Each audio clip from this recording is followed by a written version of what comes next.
welcome to the Kongversation. I'm Hyle Russell. And I am Dustin Jackson.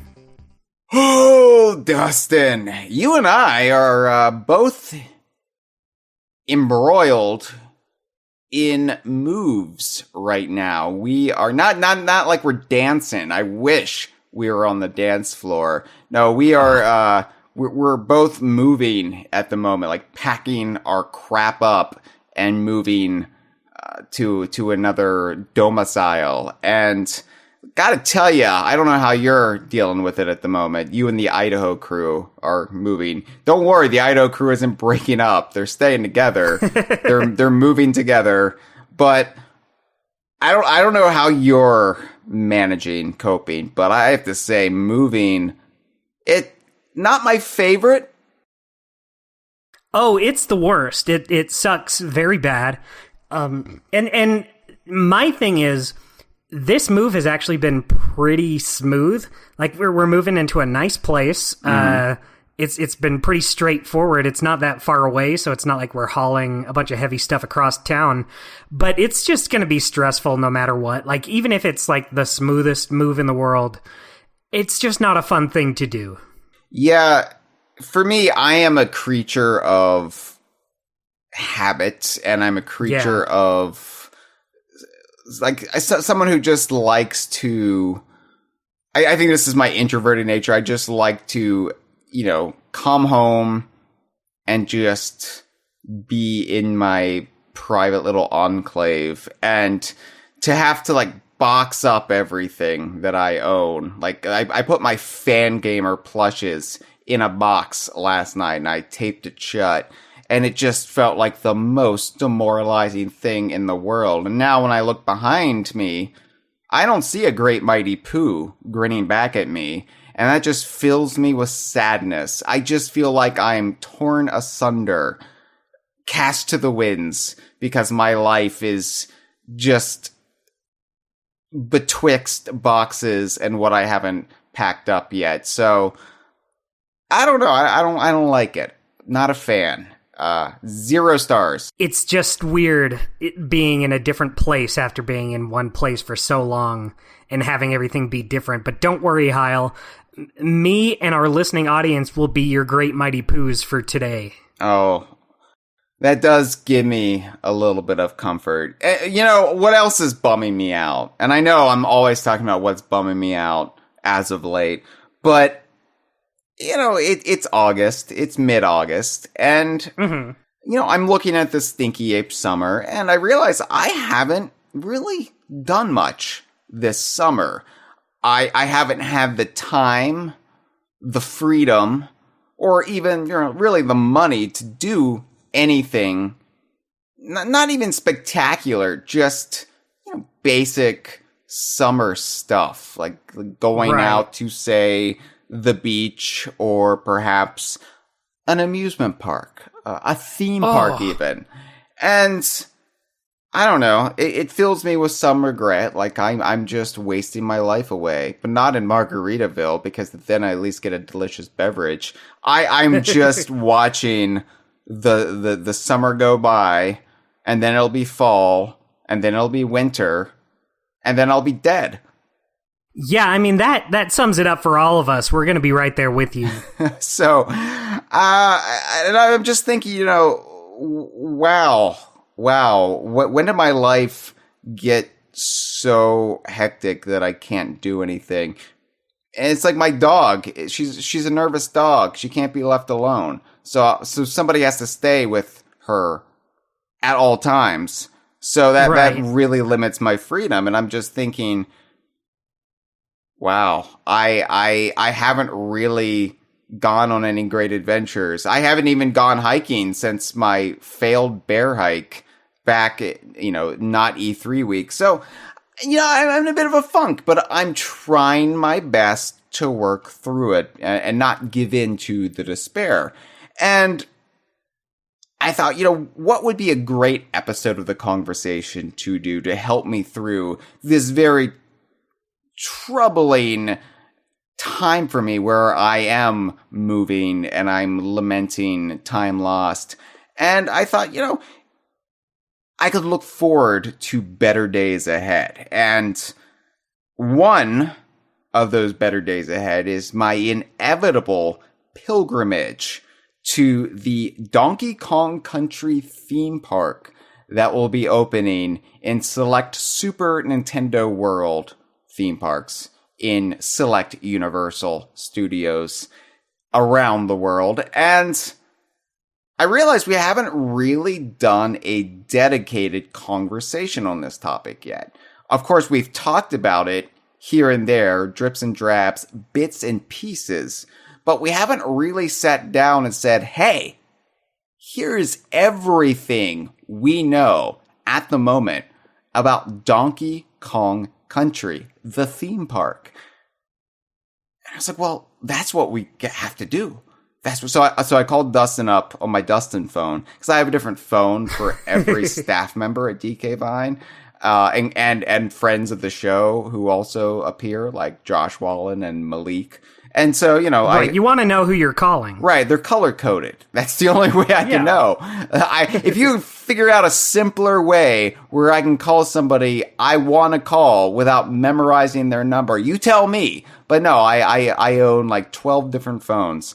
And I pulled out the Dustin phone, which is mauve, and I lifted the glass case, pulled it open, and I said, Dustin, I have an idea for the next episode of The Kongversation. And Dustin, you said, I'm in.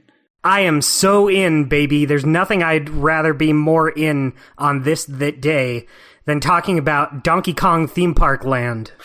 Which is what it's going to be called. The official name, Donkey Kong Theme Park Land. No, they've been workshopping it for a few years. It's going to be good. It's going to be fun. And hopefully it will give us a brief respite from boxes. Do you know what I hate about cardboard boxes, Dustin? How you can cut yourself on them if you're not careful. I don't mind that because it makes me feel things. No. That's true. What I hate about it is the way it makes your fingers smell if you touch them ungloved. That's an interesting one. And it gets under your fingernails. I wouldn't have guessed that. It gets under your fingernails, too. There's this very pungent aroma to cardboard. I don't know how much you sit around sniffing your boxes, but it's like old comic books without the jam-packed action. Right, you don't get the fun part of it. No, you don't. You just get the stink. And it gets under your fingernails, and then you're just reminded of your plight for hours on end. I hate it, Dustin. I hate it. But you know what? It's fine. And you know why it's fine? Because... Why? Eventually, I'm going to get out of this hole that I find myself in. And that's going to be thanks to our patrons at dkvine.com/Patreon or patreon.com/DKVine. Now, I don't want to just sit here and panhandle. I don't want to beg for money, but our patrons are what keep DK Vine's lights on. So I always feel like I have to bring it up because I want to thank our patrons, and I want to just gently put it out there for anybody who enjoys DK Vine or the Kongversation or our Twitch streams or anything we do, our daily content on social media. Can't block us now, apparently. You're stuck with us. But, if you do enjoy that there is a dedicated site to this nonsense that has never given up the fight, despite the decade-long absence of new full-length games, then consider becoming a DK Vine patron. Like I always say, for the last couple of months at least, if we can hit $2,000 a month, then I can devote myself full-time, 9 to 5, to DK Vine. And that would just be terrific. And then, maybe the rest of the staff can start getting some cut of that as well, and we can all live happily ever after. Wouldn't that be nice? That would be great. Yeah, you guys don't need all those Tootsie Pops. Toss us a couple bucks. They'll rot your teeth. What are you doing? Yeah, we're doing you a favor. Yeah, so, just putting that out there. If you want us on the beats, the jungle beats of Donkey Kong news 24/7, Donkey Kong universe news, because it's not just Donkey Kong, it's Banjo, it's Kazooie, it's Conker, it's Yuka and Laylee, it's Tricky from off of Star Fox Adventures, it's Plum. It's Plum from off of Mario Golf. Thank you, Dustin. Right. It's Mr. Pants. It's the wacky gang from Connect Sports Season 2 and Connect Sports Rivals. Everybody's favorite. Who could forget those guys? Everyone's favorite DKU games. It's Cameo. It's Saberman. I could go on and on and on, but it's the wacky gang of misfits we've adopted as a shared universe here at DK5. Yep, Freezer in our chat says, "Don't forget Dr. Doolittle Good," and he perished the thought we would never do that. Yeah, I wasn't going to bring up the villains. I was trying to keep this positive, but sure. Whatever you say. Yeah, it's Gruntilda, it's Evil Acorn, it's Andros as the ghost in the Krazoa mask. It's Thorn from Cameo, everyone's favorite. It's the Pants Snake, the Cran Snake from Mr. Pants. They changed the name before release because they said you can't call it the Pants Snake. You can't do that. You fucking deviants. You fools. So anyway, and then Platonic years later says, I know Trouser. That'll be his name. DKVan.com/Patreon. Also, we've got a merchandise store. We don't get much in the way of profit margins from this, but we get a little. And I'm happy to report our t-shirts are extra comfy. Ooh. Yum Yum says my torso. I heard it say that. You can find us on TeePublic or just go to DKVan.com/merchandise. We got new merch every month, and we don't retire the old merchandise. We're not like those outfits that sell you outfits that say, this is only available for a limited time. No, they're available always because I want to make your life as stress-free as possible. So if you want to get our new spoiler alert shirt, which celebrates the death of Swanky Kong in the Super Mario Brothers movie, you don't have to worry that, I need to buy this in the next 14 days or it'll be delisted. No, it's going to be up there. It's just going to be up there. You can take your sweet, sweet time. I think that's, it's probably a stupid way to sell shirts because there's no incentive to buy them at any point. But, I'm a softie. Right. I'm a softie at heart. I'm not a capitalist. So I'm looking out for the little guy and gal. Yeah, it's all about you, the lovely listener. Yeah, so there you go, our merchandise shop. We're also on Twitch, Dustin, and we're kind of... Oh, yeah, that's true. We're kind of barely on Twitch at the moment, considering both the Idaho crew and myself are in the middle of moves. But we will be resuming weekly Twitch streams once we're all settled and comfy in our new roof to floor situations. So TBD on that, but you can still follow us on Twitch in preparation at twitch.tv/DKVine.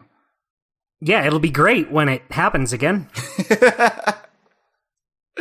So Dustin. Hello. Coming next year in Osaka, Japan. Coming in 2025, when the entirety of Super Nintendo World opens in Orlando, Florida, USA, it's Donkey Kong Country, the theme park. My goodness. A little subdivision of Super Nintendo World. So basically, the park in Osaka is expanding by 70%, and that is taken up by Donkey Kong Country. It's huge, but this wide expansion set in the Kongo Jungle. And like I said, it'll be opening when the entirety of Super Nintendo World opens in Florida. in 2025. So they're not going to have like this rollout where here's the Mario area, here's the Mario Kart area, and then, Donkey Kong will be coming later. No, it'll just be there from the start. Right. It will not be coming, however, to Super Nintendo World at Universal Hollywood in California or Universal Studios in Singapore. Those are the smaller variants of Super Nintendo World, and there is just no space for a big old Donkey Kong Jungle at those parks. That really is too bad, since I'm closer to the West Coast than the East Coast. So I have only ever been to Universal Hollywood. I can't make a whole pilgrimage over to Florida, even if it is for my good friend Donkey Kong, but maybe someday. We'll see. When the time comes closer, Dustin, it's possible we'll all make a trip together somehow. Ooh, that would be dandy. As much as the DK Vine staff can go, because I feel safety in numbers in this situation. So, because I don't like large crowds of people. I do like theme parks, but I'm also a wretched little introvert, and so right. It's one thing to be in a theme park where you're mostly outside. It's another to be in the grocery store where you're just gonna have a panic attack because somebody's coming right at you with a shopping cart. Watch out! Yeah, they make, and I never get a shopping cart because I don't want to be in people's way. I don't want to be a nuisance. So I have my little basket, and I try to make everything work with the little basket, and people are still like, excuse me, with their shopping cart, and I'm like, no, I'm the pedestrian in this situation. You are the person operating a wheeled object. You excuse me. Yeah, did you ever think about that?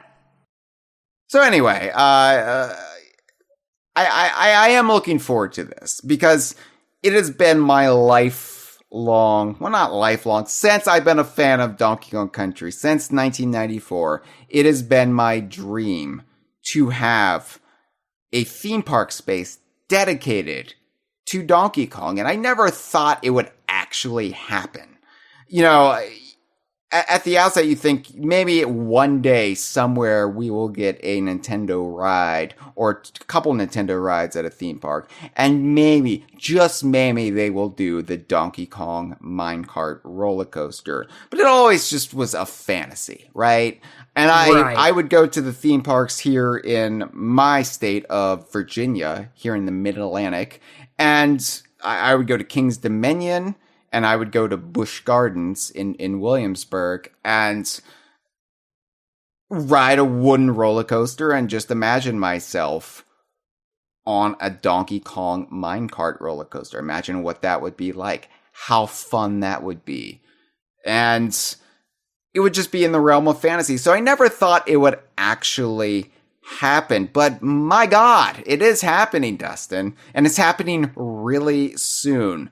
So we've known about this essentially since 2017. This is when the leaks and the rumors have really started coming outwards into the public sphere. It's been in the works before that, but we really started getting an inkling that no, there is Donkey Kong stuff in the works at Super Nintendo World around 2017. And it was still a little debated if it was actually going to make the cut because, they had a lot of plans for a lot of different sections. And it was like, well... Right, not everything is set in stone and stays there. And given how downbeat a lot of Donkey Kong universe fans are just conditioned to be... we're like, well, surely we won't make the cut. They'll put up a Hyrule. This is definitely on the chopping block. They'll put up a Hyrule section of the park. There'll be a Kirby's Dream Land. Donkey Kong will get Jack, as always. But nope. Yeah, maybe after the Star Tropics Island. The Super Scope 6 shooting range.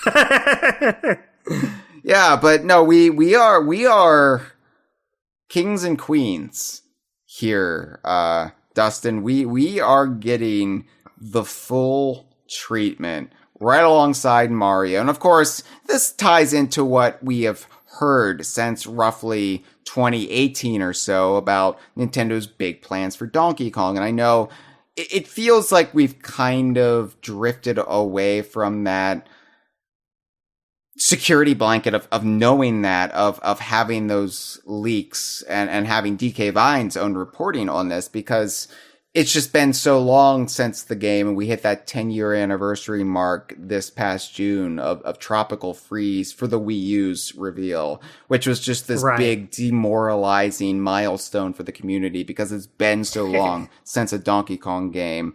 And that being said, that doesn't change the fact that Nintendo has big plans for Donkey Kong. Miyamoto has big plans for Donkey Kong. Purportedly, Universal has big plans for Donkey Kong.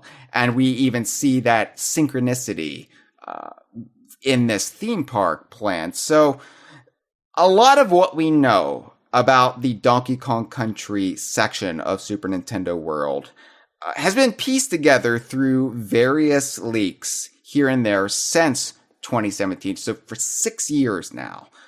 It's information from some of my own sources and some of DK Vine's own reporting, as well as the diligent work of Alicia Stella of OrlandoParkstop.com, who has been, I believe, the only theme park-based journalist. You know, we have a lot of guffaws that I'm a Donkey Kong journalist, which I am.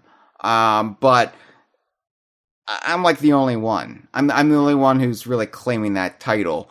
But apparently theme park journalist is like one of the biggest occupations you can have if you reside in the Orlando area. So there are just hundreds of theme park journalists. It's a surprisingly lucrative industry.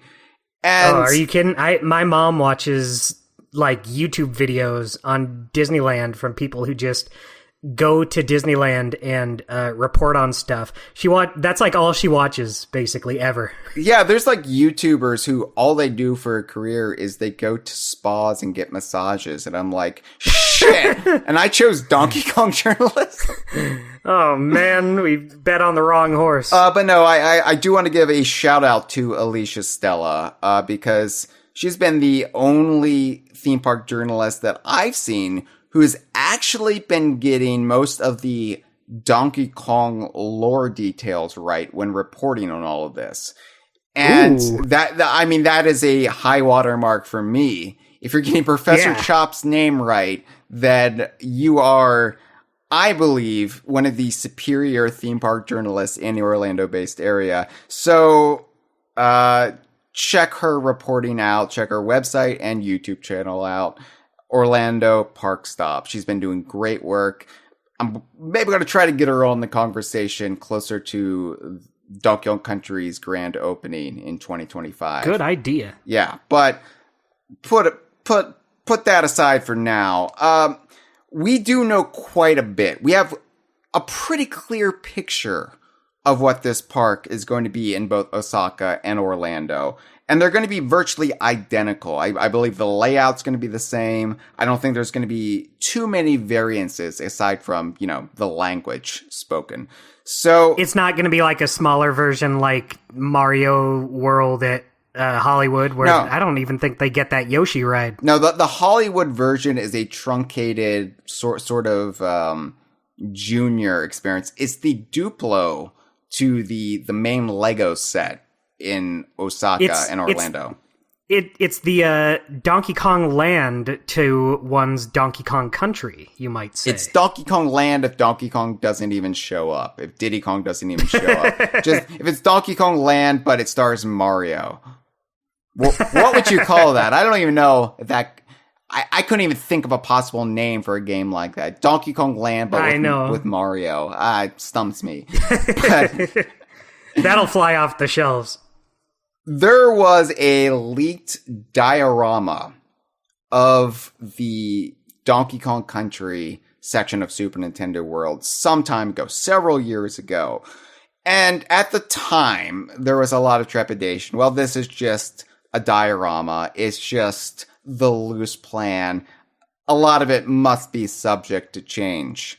But now that they're actually constructing it, in both Japan and the US. It turns out that no, this is actually what they're going with. This diorama represents the finalized or close to finalized plan. Now, obviously, little details can change and probably will change, but we can glean quite a bit from this diorama. And from there, we can go down the list of what we know the DKC section will entail. And yes, it will be called, as far as we're aware, as of this moment, Donkey Kong Country. That is the branding they're going to go with, at least in the US. Love it, love it. So, I think the thing that will immediately draw the eye beyond the big, obvious roller coaster is Donkey Kong's Treehouse. Now, this is done up in the style of his jungle hut from off of Donkey Kong Country Returns onward, so 2010 and later. For more on the nomenclature that DK Vine uses for Donkey Kong's various treehouses, please check out the 4-hour conversation that Dustin and I did on Donkey Kong's treehouses last season on the Kongversation. It's one of our best episodes of all time. I will stand by that episode for years to come. I totally agree. Yeah. Did I or did I not love DK's Treehouse from Donkey Kong Country Returns? Go listen and find out, why don't you? But yeah, this jungle hut, it's got the roval-shaped like straw roof. It is rumored to be the meet and greet section for the Donkey Kong Country area of the theme park, where you probably won't get to go up into Donkey Kong's treehouse. And this is probably the most discouraging thing anyone can possibly hear when you introduce the concept of Donkey Kong's treehouse and then you hear, now you can't go inside of it. Yeah, you're just a guest. It's not like you can just say, hey, can I go in your house? Yeah, you would probably have to jump up on a tire to get in, and they're not going to make that available to you because of liability reasons. Legal said they can't do it. That's true. So, well, here's the thing. Yeah. If you do use the tire to jump up there and hurt yourself, there's an extra life balloon right in there for you. You have to get inside first, though, so... You have to earn the extra life. It's still a risky proposition. So...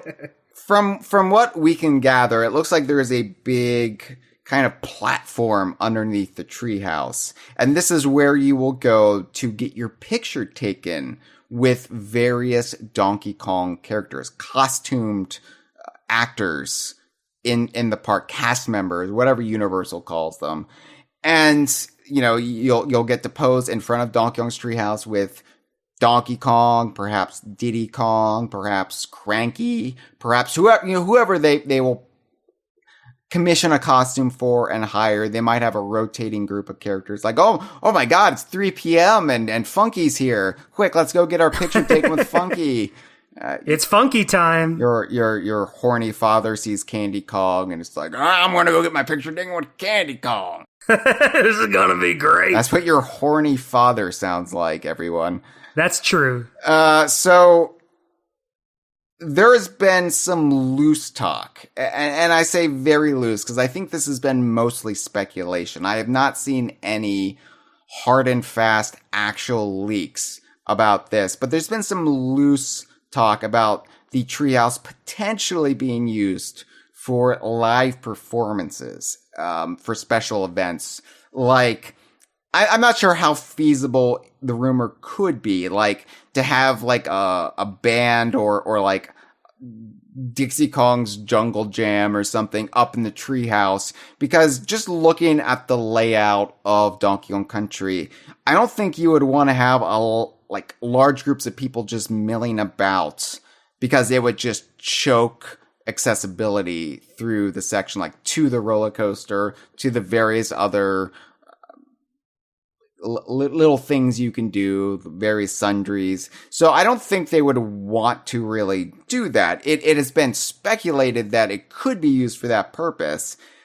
And so who knows? Maybe, potentially. I don't know how stable the treehouse will actually be as far as people can go up in there, or if it's just a prop, a facade, and it's not actually going to be like have a stable porch to allow for such a thing.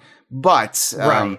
It's a possibility. It's a possibility there will be live performances from Donkey Kong's Treehouse. Just don't expect to actually get to go up there and lay on his hammock or whatever. Not going to happen probably, but you will get to at least see it up close. Maybe get to hug Donkey Kong in front of his treehouse. It's as close as you're going to get to getting invited in. Unfortunately, you won't be able to interact with the famous sock. Yeah, talk about things you pick up and then you smell under your fingertips for hours. Oh, so the treehouse is probably the most exciting piece of iconography, like taken directly from the games. But there's also another thing, and I can't believe they're doing this, because this seems like such a limiting use of the gift shop concept, but I love it because they're not, because you want a gift shop to be a big thing you can walk into, stroll around in, a lot of elbow room and a lot of room for merch, right? Right. But the gift shop for Donkey Kong Country is planned to be Funky's Flying By from off of Tropical Freeze. And this is just the airplane as seen in Tropical Freeze that Funky operates, or Tox operates if you're playing New Funky mode. And this is the gift shop of the area. Of course, they do have the bigger gift shops, in the other parts of the park. So Right. we have no idea what kind of souvenirs or mementos will be available in Funky's Flying By. Although, like, souvenir ride photos from the roller coaster are rumored to be available from the Flying By. That makes sense. It's possible we'll get, your souvenir t-shirt as well that ties into the roller coaster. Like, the roller coaster, by the way, I shouldn't dance around it. It's called Minecart Madness. That's one mad minecart, one might say. Yeah, and I wish they would have gone with Minecart Carnage, but I think Carnage is probably harsher than Madness, even though Madness, implies a mental malady. I'm surprised they're not going with a different name altogether from what was featured in the original Donkey Kong Country. I do like the callback. I appreciate the callback. But, right. Honestly, they should have called it Minecart Mad TV and get a little cross promotion in there. Yeah, that's timely. Don't worry, everyone. I'll have better jokes later, maybe. That sounds like a Mad TV sketch, honestly. But yeah, you could have a t-shirt that says, like, I got committed for Minecart Madness at Super Nintendo World. Or, the like, I survived blank shirts you often see at theme parks. Something like that. There will definitely be Kong plushies, I'm sure. Hopefully more than just the standard Donkey Kong and Diddy Kong you can buy anywhere Nintendo plushies are sold. But I think given the size of the Flying By, it's probably going to be limited and hyper-focused. I do think we'll see more Donkey Kong merchandise in the other more spacious gift shops outside of Donkey Kong Country. Note that the Osaka park is deliberately holding back on anything Donkey Kong related in the gift shops until Donkey Kong Country opens up, because there is absolutely no Donkey Kong available anywhere in any of the gift shops at Super Nintendo World at the moment. It's clear that they're being withholding for that very reason. And I have to imagine that once DKC opens up, they will fill the gift shops with a healthy amount of Kong-based stuff. It won't just be the flying by. I think the flying by will mostly be there for like immediate roller coaster tie-ins and some other little things here or there to, you know, more spur of the moment stuff, but they will have that, like, you're leaving the park, we have to buy a gift, we have to buy a souvenir. There'll be Donkey Kong stuff in those shops as well. So I wouldn't worry about the size of the little airplane facade for the flying by, because we will have more stuff in the other shops for sure. Yeah, definitely. I wouldn't mind getting... if I go to this, I'm definitely... I don't know if I need plushes, but it would just be nice to see other characters, like a Dixie. I don't know how many Dixie plushes there are out there. I'd definitely get a shirt or something, though. So there are no official Dixie plushes. My goodness. At the very least, in present day. In the present day, like, merch lineup, there has not been any official Dixie plush. There are bootlegs that are going around online. You can buy a Dixie plush bootleg, like, on Amazon. It's not official, though. And it doesn't look official, if I'm honest. It looks a bit shit. So I would love a Dixie plush. It's definitely something. Yeah. I wish I could have a Dixie plush boxed up with my Great Mighty Pooh right now.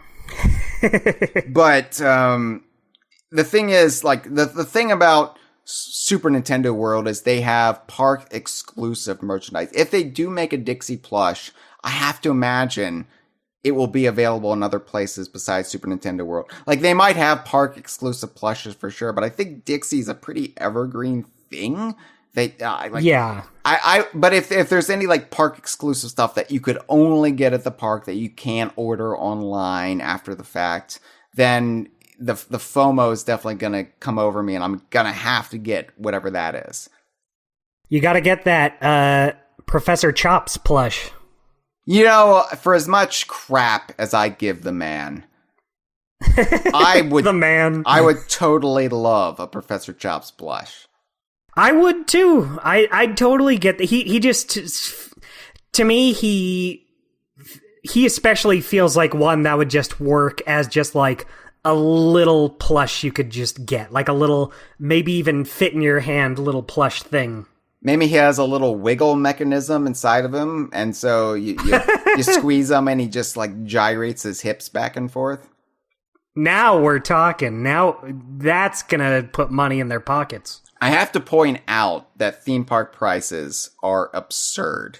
So it would be something like $40 US for a t-shirt.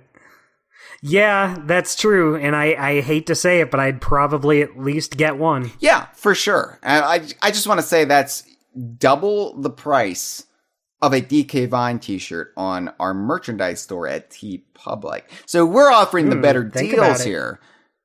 That's true. And you can get it anytime you want, not just when you go to a physical location. So, you know, that's another point in our column, but I will have to definitely get... that's what frightens me the most about the Donkey Kong Country theme park is that merchandise trap, because I'm like, I have to get that, I have to get that, I have to get that, this is my only chance, I have to get that, and it's going to break me. Right. Yeah, I can picture it so clearly in my head.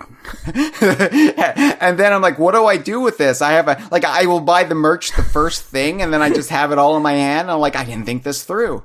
It's all going on the roller coaster with me. I'm sure they will have lockers available. Bee lockers? No, probably not. But they probably have lockers at Super Nintendo World, like most theme parks. At the very least in the broader Universal Park. So, you know, rent a locker for a day, stuff your locker full of Kong shit, and you're great. You're golden. You're good. You can ride Minecart Madness all the live long day without worrying about dropping your Tox plush or your Screaming Pillar vibrator. I don't, they won't sell that. But could you imagine? Like, Buy like toothberry boxer shorts. Yeah, exactly. So we'll come back to the merchandise because I'm sure we have calls that will bring up the merch. But I want to talk about, I think, one of the most exciting things in this diorama, in the leaked plans that we know about. And that is Animal Buddy animatronics. Love them. That definitely my favorite part of all of this. Yeah, so in the diorama, eagle-eyed spotters picked out Rambi the rhino in his crate, like sticking his head out of his rhino crate, and the most bewildering appearance of them all, Ellie the elephant from off of Donkey Kong Country 3 and Donkey Kong Land 3 fame. She was also in Donkey Konga, and of course was going to be in Donkey Kong Racing, and later appeared as a spirit possessing a Squirtle body in Super Smash Bros. Ultimate. But yeah, Ellie the elephant is a planned animatronic, at least up to the point of the diorama. And I can't believe it. Yeah, we've had some speculation, some debate.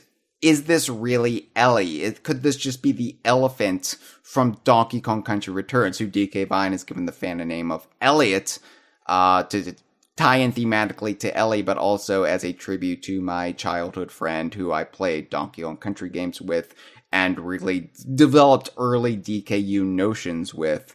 No, it's not Elliot the elephant from off of Donkey Kong Country Returns. This is definitely Ellie.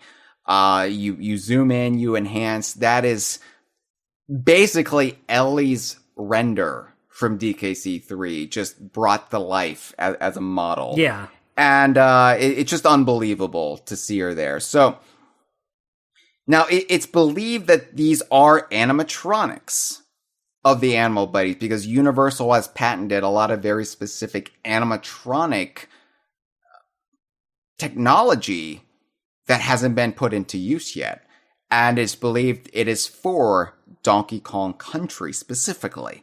So we got Rambi, and Rambi, if you study the picture of the diorama closely, you'll see that Rambi is actually surrounded by several barrels, something like 4 barrels that actually look like enormous bongo drums. They've got the little white top to them, and they're not shaped like DK bongos. They're shaped like enormous bongo drums like Desi Arnaz would pound on in the 1950s, in the Tropicana nightclub, I Love Lucy. And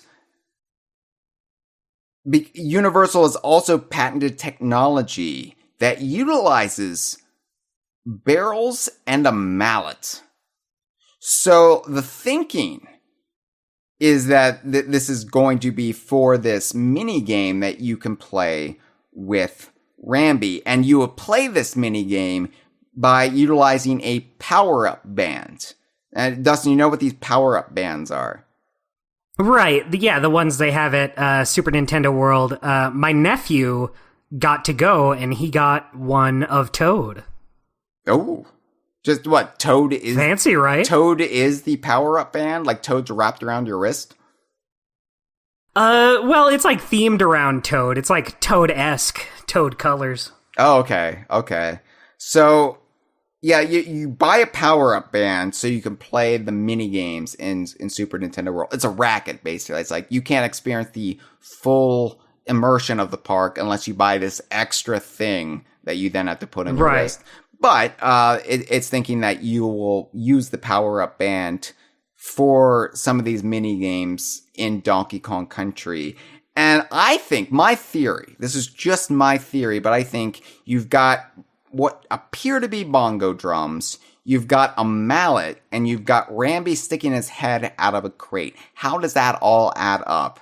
I think it's going to be something like a game of Simon, where Rambi like points his horn at a bongo and it'll light up, and he'll keep doing that in like a sequence, right? And you have to remember the order in which they light up, and then you have to hit them with a mallet.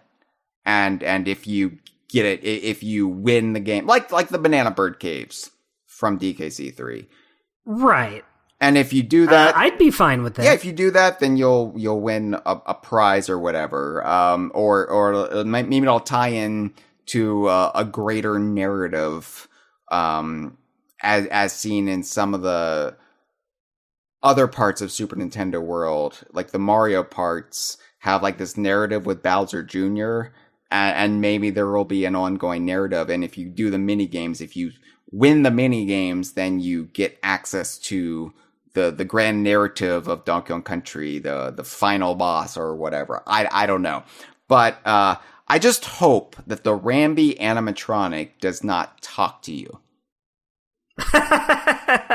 Even if it talked like in that one comic we read where he's very well spoken. No, I would hate that. Like we've been through this so much recently on the Kongversation, because we did the character witness for Rambi, and then this came up again on the character witness for Squawks, where it's just my preference, my ideological belief that the animal buddies, save for the parrots, shouldn't talk, because Rambi's basically a big dog. Like, he's the Donkey Kong equivalent to a dog. And basically, if Rambi is just another sentient creature in Donkey Kong Island, the rare archipelago, if he's basically just like Big Al from Banjo-Tooie, but a nudist, then it just raises so many questions, and it just ruins so much of the visceral thrill of, oh, I'm a gorilla and I get to ride on the back of a rhinoceros. Right. Yeah, no, totally there with you. Yeah, so I really hope that Universal doesn't, like, well, we have this fancy schmancy animatronic, gotta make him talk. And Rambi's like, hello, I'm Rambi the Rhino. Oh yeah.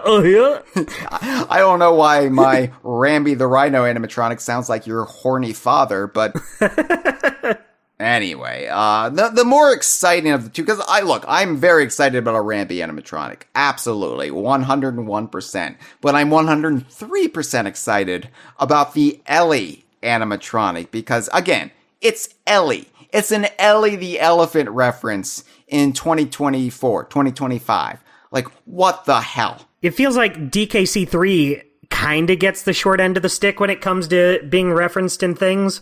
Not that a lot of DK games, like, it's usually just the base stuff, like Rambi being one of the only animal buddies coming back for most things. So having specifically a DKC3 animal buddy show up in your big theme park, that's pretty cool. Then again, I feel like, weirdly enough, since the buyout, DKC3 gets referenced more than DKC2. Like, just the, like, things like, oh, we're gonna take Funky and we're gonna base his look off of his DKC3 look. Oh, we're gonna take Swanky Kong and put him in the Super Mario Brothers movie and base him off of his Donkey Kong Country 3 look. We're gonna bring in Banana Birds to Donkey Konga and Ellie to Donkey Konga. And, you know, it's subjective, but I actually see more DKC3. Like, we don't see the Brothers Bear, granted, and that's the big one. That's, like, Funky's Flying By is great, but if it was Bizarre's General Store, I would never leave. I would willingly move to live there. And you know how much I hate moving, Dustin. Oh, yeah, that says a lot that you're willing to do it again for your good friend, the Brothers Bears. Yeah. You could disguise yourself as the new one. So, it's unknown what this Ellie minigame might entail. We see, like, what looks to be logs around Ellie, like that look like seats. Like, everybody sit on these logs around Ellie the elephant. Alicia Stella has said it is rumored to be a multiplayer mini game, as opposed to the Rambi one, which is more of a single player experience. My theory, why would you bring in Ellie of all characters? My theory is, in grand theme park tradition, Ellie is there to squirt the loser of whatever this minigame is with water from her trunk. That's exactly what I was thinking. Maybe not that specifically, but I was thinking, like, this Ellie has to spray water. I don't know, mixing water with animatronics, if that even works, but I think it's most like maybe this isn't as advanced of an animatronic as Rambi, and it's there to like point the trunk at the loser, or maybe the winner. Maybe you want to get wet. It's a hot Florida day, or it's a humid day in Osaka. You want Ellie to drench you. Yeah, I think that's a good... And then, because you won, you can just be like, oh, let's all have a good laugh. Oh, I'm wet, but I'm having a good time. Yeah, it's like, look at me. I'm Squirt. I'm Squirt from Donkey Kong Country 3. I got drenched by Ellie. Look at me. I'm Squirt. Hey, I'm Squirt over here. Yeah, the guy, they'll just never shut up. They'll be that person in the theme park. Like, I'm Squirt. This is great. I'm Squirt. People are going to come dressed as Squirt. They're going to say all his friends are like, who the hell is Squirt? What are you talking about? Yeah. But we will be like, yeah, look at Squirt over there. Now, Squirt would be the most mind-boggling inclusion. Because the diorama suggests there will be a waterfall. So what if you put Squirt behind there? What if Squirt pops out and says, ah? I remember me. I'm the famous character Squirt.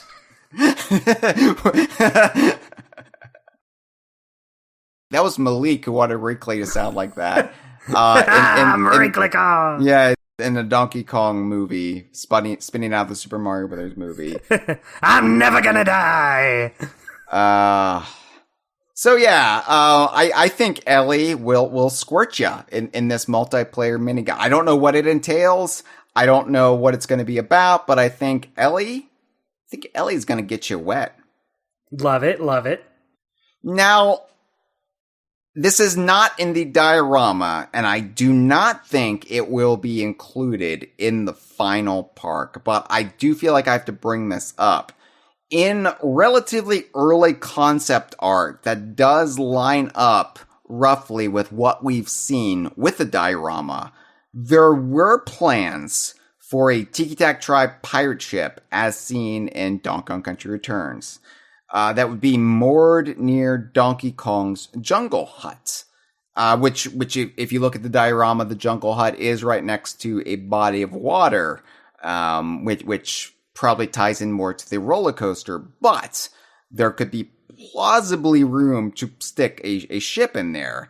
And this looks like, according to the concept art, something that visitors would be able to crawl up on and explore, and maybe even view people on a roller coaster from like a vantage point. But it doesn't look like they're actually going through with the pirate ship idea, which, you know, I feel like if they put a Tiki-Tac Tribe pirate ship in there, it would just leave to too much hand-wringing from the fan base that, well, it should have been the Gangplank Galleon. This is this is not the pirate ship we were looking for. It's not the iconic pirate ship that you think of. And clearly this park was put into motion in the mid 2010s, like right after Tropical Freeze. So they were just exclusively at the time pulling from those two games, Returns and Tropical Freeze. So it makes sense that it would be this and not the Gangplank Galleon, but then you had the big K. Rool Renaissance with the Smash Ballot and Super Smash Bros. Ultimate. So it's probably for the best, all things considered, that this got cut, because, yeah, everybody would just be like, well, this isn't the best pirate ship This is the pirate ship I want to walk on. And granted, the Right. Gangplank Galleon is something like 30 stories and the size of 13 football fields, but a scaled down version would be just fine. Yeah, the Tiki Tak Tribe pirate ship is a compromise. I would like it either way. But. Yeah, like Mass Blast is one of my favorite DKCR stages. I think it's terrific, Yeah. but if I'm honest, coconut gun to my head, I would much prefer something like just the Gangplank Galleon and have cannonballs rain down on me. Right. Same. Yeah. Yeah, I would love to be rained down upon by cannonballs. Right. So, obviously, though, the biggest draw, like the thing that will bring everyone to Donkey Kong Country, even if they aren't Donkey Kong fans, if they're just in Universal Studios or if they're just in Super Nintendo World because they're idiot children wanted to meet Mario, and they're like, well, wait a second, there's a roller coaster here. There's an actual thrilling ride here. We've got to do it. Minecart Madness. Minecart Madness, Dustin. Right. Yeah. Minecart Madness. This will take up the bulk of Donkey Kong Country, and it will be a family-style roller coaster. And by family-style, I don't mean like Olive Garden. Like everybody gather around. We're having a family-style meal here. Family-style roller coaster is basically it's light on the nausea-inducing drops and like upside down loop-de-loops. Like, it's still going to be full of a lot of action and thrills, but it's mostly going to be accomplished through atmospheric set pieces that will wind riders both indoors and outdoors. It's going to be akin to, like, partially just your standard roller coaster, outside, but it's also going to be something like a dark ride, an indoor roller coaster full of props and animatronics and a lot of trickery of the mind that will deceive you into thinking crazy shit is happening to you, but it's all a lie. That's awesome. Just the sound of that is like exactly what I would want out of a ride like this. Because, Hyle, I know you're not super familiar with Disneyland. That's fair to say, right? You haven't been there super often. I've never been to Disneyland nor World. And okay, so yeah, because I've talked about, maybe not so much on the Kongversation, but I've definitely talked about on our various streams that when I was a kid, I was not a Disney sort of fellow. Because when I was a kid, and I just feel like I was at a rotten time to grow up, aside from the Donkey Kong Country aspect of it all, because I missed out on like being a Lego fan. I was just like a year too old to feel like I could get into SpongeBob. And Right. So I feel like the world passed me by. Harry Potter, although maybe I guess I lucked out there. But like that stuff was around when I was of a young age, but I was at that age where like, I guess I'm too old for that. Not gonna give it the time of day. Disney, when I was growing up, when I was a wee little kid in the 90s, Disney was very much associated with, the musical cartoons. Like, it was the Disney Renaissance, right? So Right. things like The Little Mermaid, The Lion King. I didn't like any of that, and I felt like it was my hoity-toity elitism as a child, where I was like, this is being marketed to me because I'm a kid.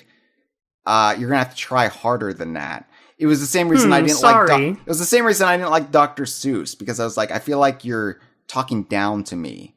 What is this? I like things that were counterculture for children. So I was a Nickelodeon kid growing up, right? Like, right. And I say like I didn't get into SpongeBob. I'm talking pre SpongeBob Nickelodeon, like the original run of Nicktoons, their live action shows, which were really what I was into. Stuff like The Adventures of Pete and Pete, all The Secret that. World of Alex Mack. Secret World of Alex Mack. There was Keenan and Kel, of course, our good friend Keenan Thompson, Funky Kong aficionado, if ever there was one. Space Cases, that was an underrated show for kids. It was like kids Star Trek. But I liked Nickelodeon, and I felt like Nickelodeon didn't talk down to me. It was like, it treated me like I was a smart consumer. And yeah, it's ridiculous. But, I didn't like the stuff that adults tried to push on you, and they tried to push Disney stuff on you, and I was like, not a fan. Of course, since then, I've grown to appreciate Disney more, like their legacy and the legacy of animation. I feel like it's something you can't really appreciate if you're of that mindset until you're an adult. Of course, then Disney also just bought up everything. And so, even if you're not into the classic cartoons, Snow White, Cinderella, Sleeping Beauty, what have you, do you like Marvel? Do you like Star Wars? There you go.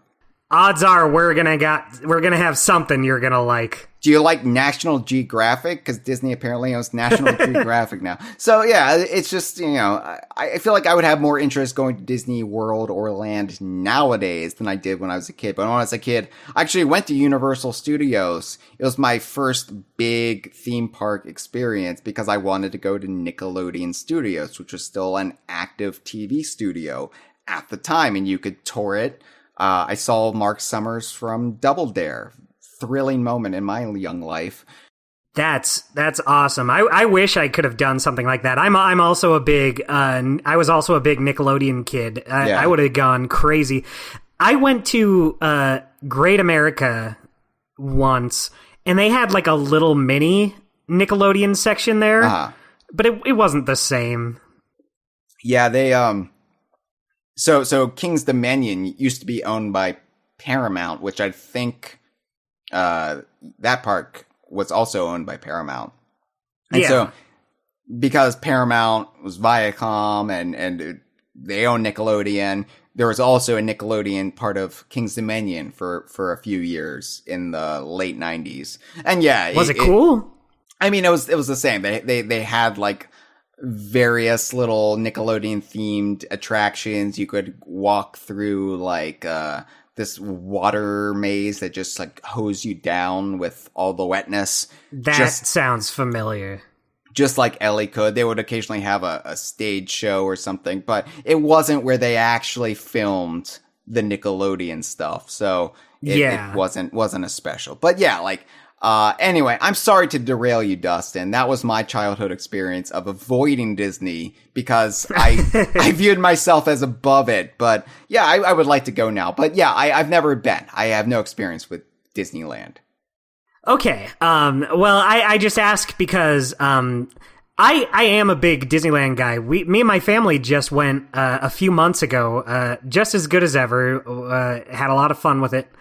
But those kinds of rides, the dark rides, are there. There's not like a whole lot to them, but I really enjoy them just because there's a lot to admire there. Like seeing all the animatronics, seeing all the artistry put into these. Like, oh man, last time when I went on It's a Small World, I was just like, oh, what a wonderful little ride full of little painted figurines.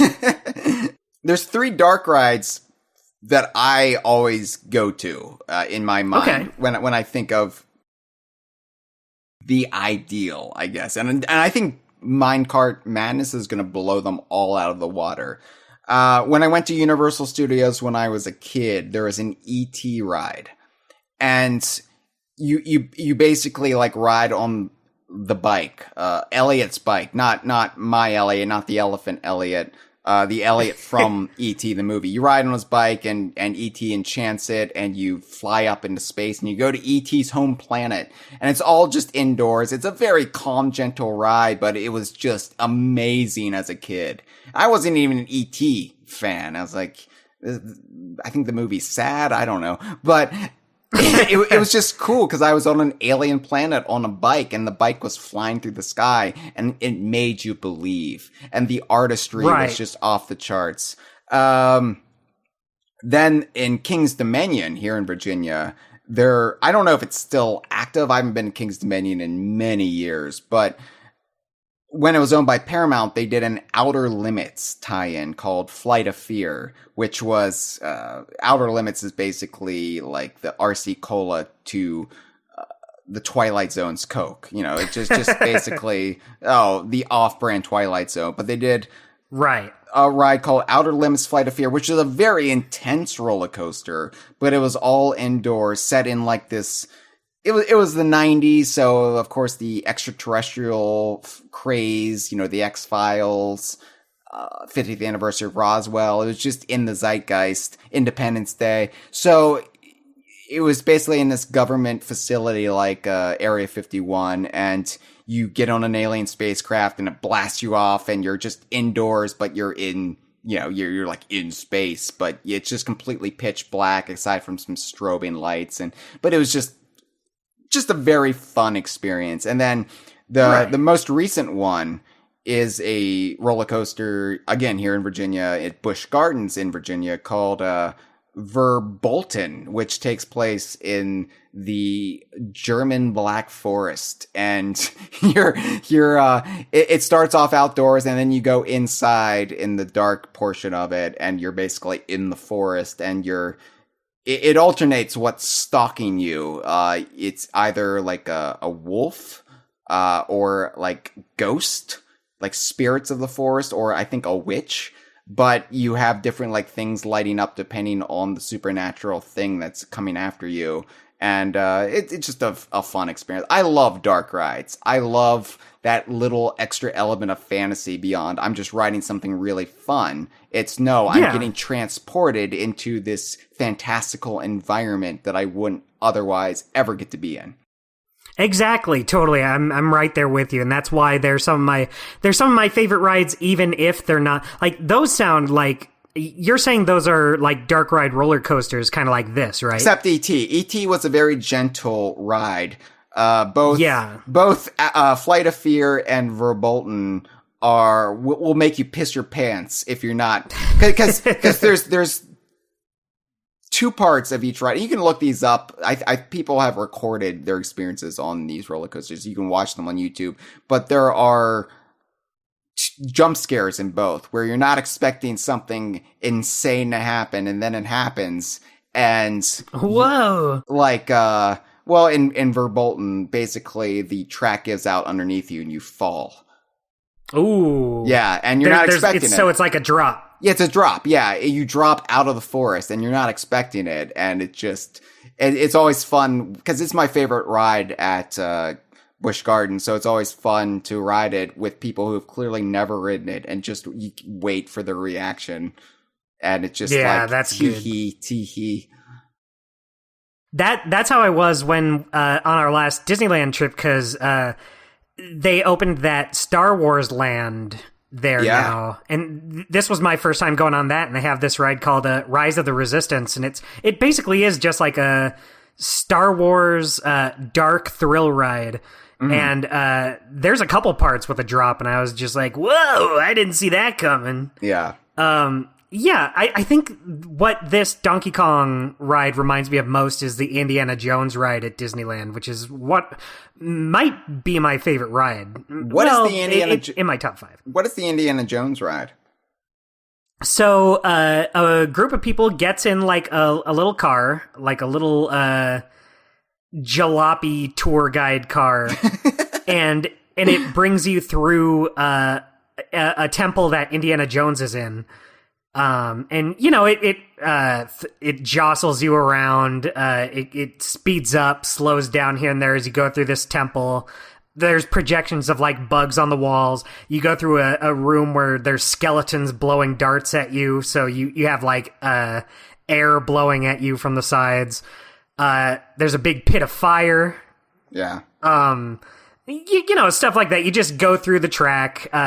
Here and there, you see Indiana Jones. You see him like hanging on a rope when the big boulder's coming at you, and he's then you drop down below the boulder, and it does the da da da da da da. Then it shows the car slows down. You see Indiana Jones standing next to all the rubble, and he's like, "Next time, you're on your own." And then everyone laughs. That's a scam. Yeah, you almost died. I was going to say, it's stupid that the Indiana Jones ride isn't a minecart, but I'm glad they didn't get there first. Yeah, very true. So, Minecart Madness, Dustin. Yes. This is what's called a boom coaster, which I love that name.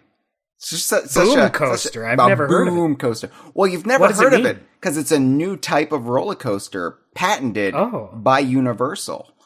I guess that would explain it. Yeah. Yeah. So a boom coaster, it consists of 4 riders in a single enlarged minecart. It's kind of an exaggerated minecart because, let's be honest, there would be brutal wait times if they just designed it to be the standard 2-seater minecart from Donkey Kong Country. You know, you want to have as many people in it as feasible. And I don't even know if like 4 people it's going to be enough, because it'll be one cart going at a time.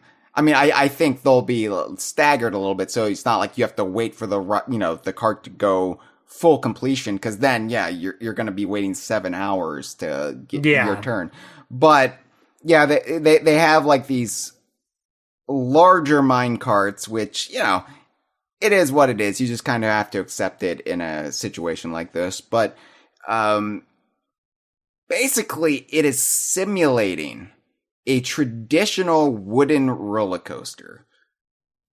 But the mine cart itself is actually connected to a secondary track that's running underneath the minecart track, which is not a track so much as a sideways rail, a metal sideways rail. So you're not actually on the minecart track. Your brain thinks you're on the minecart track, but the minecart itself is actually connected by a beam to this kind of invisible sideways rail underneath it.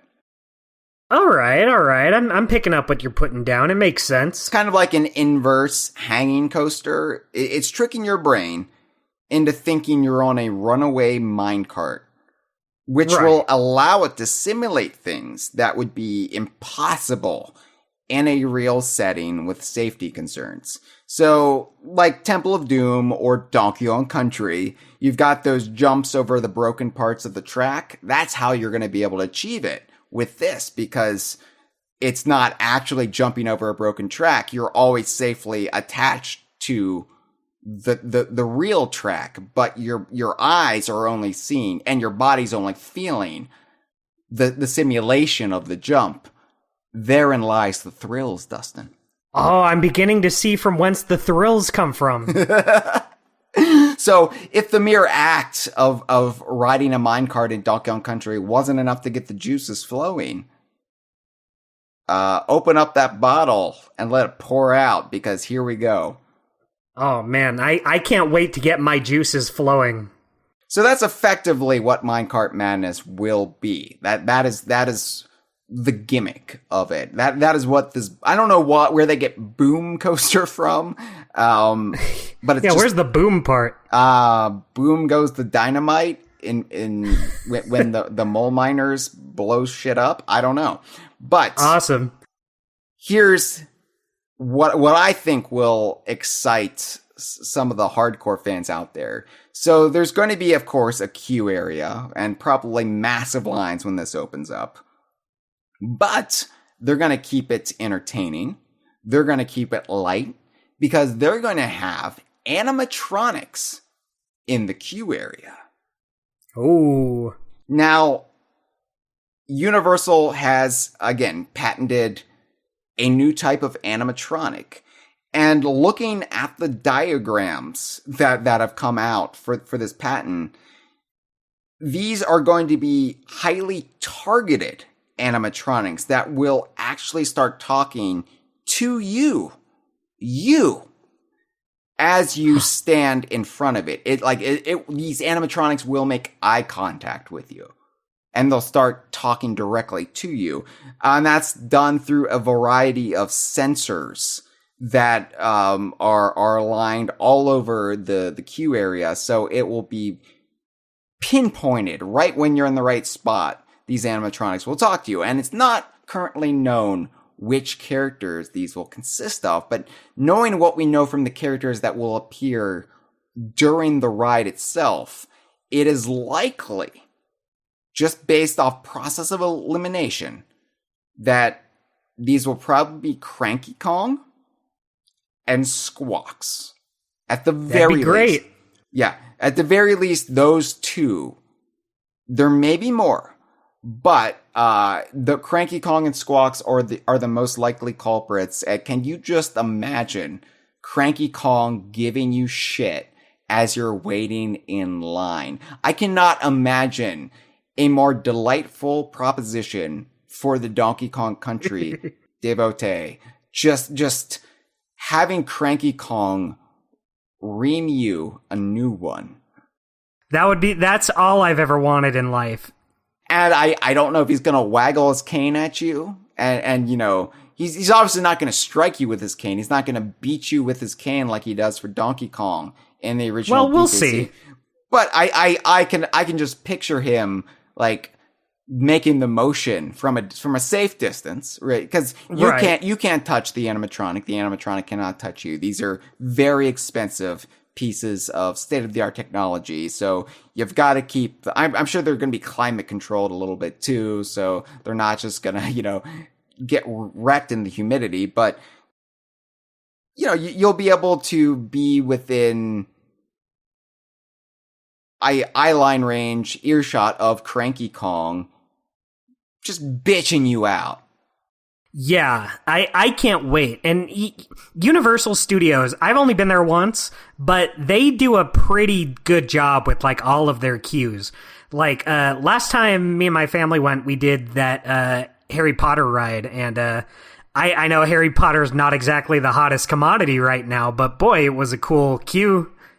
And even the Mario ride, even like I haven't been, but I've watched the videos of that Mario Kart ride. That queue is crazy, just jam-packed with all sorts of little Easter eggs and details. This is kind of rare related. There used to be a James Bond ride at King's Dominion. And this was like Brosnan era Bond too, like mid to late 90s. This was around, I think, when Tomorrow Never Dies came out, and right after GoldenEye, GoldenEye 007 became like the big game on the N64. They had a James Bond ride, which was like a motion ride with like motion seats, and you're just basically watching. It was from a first person perspective where you were like, the gimmick was you were wearing glasses that showed you what Bond was going through, and he was like fighting terrorists on a train, on top of a train, and then at the very end, he seduces a sexy like lady or something, and then they're like, oh, you can't see that, naughty, and but you know what really made that Q line exciting? What? Q, the character from James Bond, he talked to you. They actually got Desmond Llewellyn, the actor who played him, like for 40 years. They got him to record stuff for the Q line, and he was talking to you. And they also got Judi Dench as M talking to you. And they recorded original lines for them, which is a shame. It's lost now. It's lost media. Like, where? That's too bad. Yeah. But yeah. They had Q in the queue, you're saying? They had Q in the queue, which is the only reason I brought that up. I was like, ooh, I can do wordplay. Man, that should have been the big selling point. Come see Q in the queue. Right. So anyway, Cranky Kong potentially in the queue, potentially Squawks, maybe more characters. We don't know. Maybe it won't be Squawks, maybe it won't be Cranky, but I think it's going to be Cranky. How could it not be Cranky? Yeah, I totally agree. So, as you load onto the minecart, as you get your body in the seat of the minecart, it's like I said, only one cart of 4 riders will be dispatched at a time. So we don't know what that's going to entail, but according to rumors, there's going to be some sort of moving platform, and I don't know what that means. Like, the platform will move you up to the minecart? Like, it's going to be like some sort of like levitating thing? I don't know. To be determined there. Interesting. Yeah. So the minecart takes off, and you turn right. I'm describing Minecart Madness to you, by the way, right now. Like, we're going to go through it through completion, and I'm going to tell you everything we know. So if you don't want to be spoiled, tune out now, because we're going to get into spoiler territory here. So you turn right. Dustin, I'm sorry, I didn't even ask you. Do you want to be spoiled?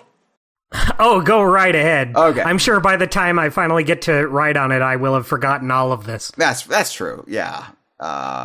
Pills make you forget. I don't retain conversations. Oh, that's a shame. So, you turn right, and you move out of the temple, and on your left, you're gonna see Diddy Kong as an animatronic. He's gonna, like, be waving to you or something. It's gonna be, "Hi, Diddy." How? There's Diddy. I'm on board already. I'm sold. Now, this won't be the last time. That's all I needed. They're going to have numerous Diddy Kong animatronics throughout this ride. Oh, so my goodness. This won't be the last time you'll see your good pal Diddy. But it's kind of like when K. Rool got into Smash Brothers, and we were like, "Oh, any other DK characters? I would feel greedy if I got more DK characters." Here I'm like, "You're giving me more Diddy Kong animatronics? Did I win the lottery or what?" It's like when they announced Donkey Kong Country Returns, and we saw Diddy, and it was like, "All right, that's all I need. Just thank God Diddy's in it." That's all I need for this whole theme park. So you launch out of a barrel cannon. You go through, you go forward and up an incline, and you pass through a giant barrel cannon that's located near the upper part of the temple, which has the Golden Temple head facade that was used in the Super Mario Brothers movie. That is the most distinctive part of this diorama when you look at it. The big centerpiece that you'll see from a distance is this Golden Temple style head. Well, right next to it is a big barrel cannon. You're gonna get like launched out of the barrel cannon. There's gonna be like this propulsion where the minecart will pick up speed because you got boom. And this will simulate you getting shot out of the barrel cannon over the waterfall pouring out of the monkey statue mouth. Love it. Yeah, and this is where Squirt could be. Squirt could pop out and say, "How you doing? I'm Squirt. Hey, it's me. Remember me?" Everybody loves DKC3. Everybody loves Squirt. Go buy some Squirt shirts in your little store. I'll hose you down. You hose me down. How about that? And then everyone in the cart's clapping their hands and feet like, "Yes!" Also, I can't do that voice for too much longer. I could feel my throat starting to waver a little bit. Well, not everyone has what it takes to be Squirt in this world, so we can just move on. Yeah, my voice is getting more rickety than a minecart. So, whoa. So you're gonna land back on the minecart track. Of course, this is all simulated. You never leave the track. There's no life or death shenanigans here. It's just all, it's all make believe. But you're gonna feel like you're going off the track. You're gonna land back on the track, and another minecart's gonna turn up a corner up ahead to the left, and it's gonna be heading straight towards you. You're gonna be risking a minecart collision, and inside that minecart, Donkey Kong and Diddy Kong are going to be in it together. Oh my god, I wouldn't be able to live with myself if I was responsible for the deaths of Donkey Kong and Diddy Kong. It's like the trolley problem. Would you rather kill Donkey Kong or Diddy Kong or everyone else in your minecart? Of course. Everyone else! Yeah. Of course. So, luckily, it's going to be a near miss because your minecart's going to veer to the right at the last moment. Like, boom, you're going to miss them. And then they're going to go on their way. God. They're going to go on their way. You're going to go on your way. Everyone is safe and sound, but what a thrilling moment that was. I was on the edge of my seat just listening to it. So you're going to go back outside, and then there's going to be another big jump. And this jump is going to be unaccompanied by any barrel cannon. It's just going to be a big natural leap from one broken minecart track, like one side of the broken minecart track to the other. And it's going to be in the middle a bunch of wooden spikes. That's right. You're going to be jumping over the wooden spikes. The famous wooden spikes from Donkey Kong. There's been wooden spikes in several games. So you're back outside. You've safely landed. You haven't gotten impaled because the impaler is Dracula, and he's over at the Universal Monsters part of the park. That was close. You take a steep banked turn around a statue that is purported to be of Mowgli. So you know how in Donkey Kong Country Returns you've got those statues of Mowgli before you meet Mowgli? Oh, of course I do, Hyle. And you know how those statues spray bananas at you? Oh my god, are they going to really spray bananas right at you? That would be amazing, but it would be a waste of food. So That's true. What they're going to do is, they're going to hose you down. Oh, okay. Well, that's also good on these hot theme park days. So this probably means Squirt won't come out of the waterfall if they're also going to hose you down with the Mowgli statues. But, they could hose you down numerous times. Pour some sugar on me, baby, is what I say to all the Donkey Kong characters. Sugar bean, water. Right. You want to ask all of them just in case one of them says, yeah, okay. So anyway, the Mowgli statues get you wet, and I think it's great that Mowgli will be represented in some form, because what an ugly bastard that was. Oh my god, look at that ugly bastard. I'd want him in this ride. So after you get wet, you're going to go back into the temple. You're going to be back indoors. And I don't know if you've pieced together the outdoor portions versus the indoor portions. The outdoor portions are full of practical spectacle where you're overcoming like death-defying leaps and you're getting like hosed down, stuff that can exist outside. The inside stuff is going to be a lot more sensitive, and it's going to have more in the way of animatronics or props. So every time we go inside, that's a clue that we're about to see a character. So we go back inside, and then we see another minecart ahead. This time, it's got a mole miner inside. The famous mole miners, which love them, recently got immortalized in Lego form as well. Yeah, but they're really moving on up in the Donkey Kong food chain. So because we are about to collide with a mole miner, our minecart, we leap from our track to a track running parallel to us to our right. So you know how in Tropical Freeze, you can jump from one track to another to avoid obstacles?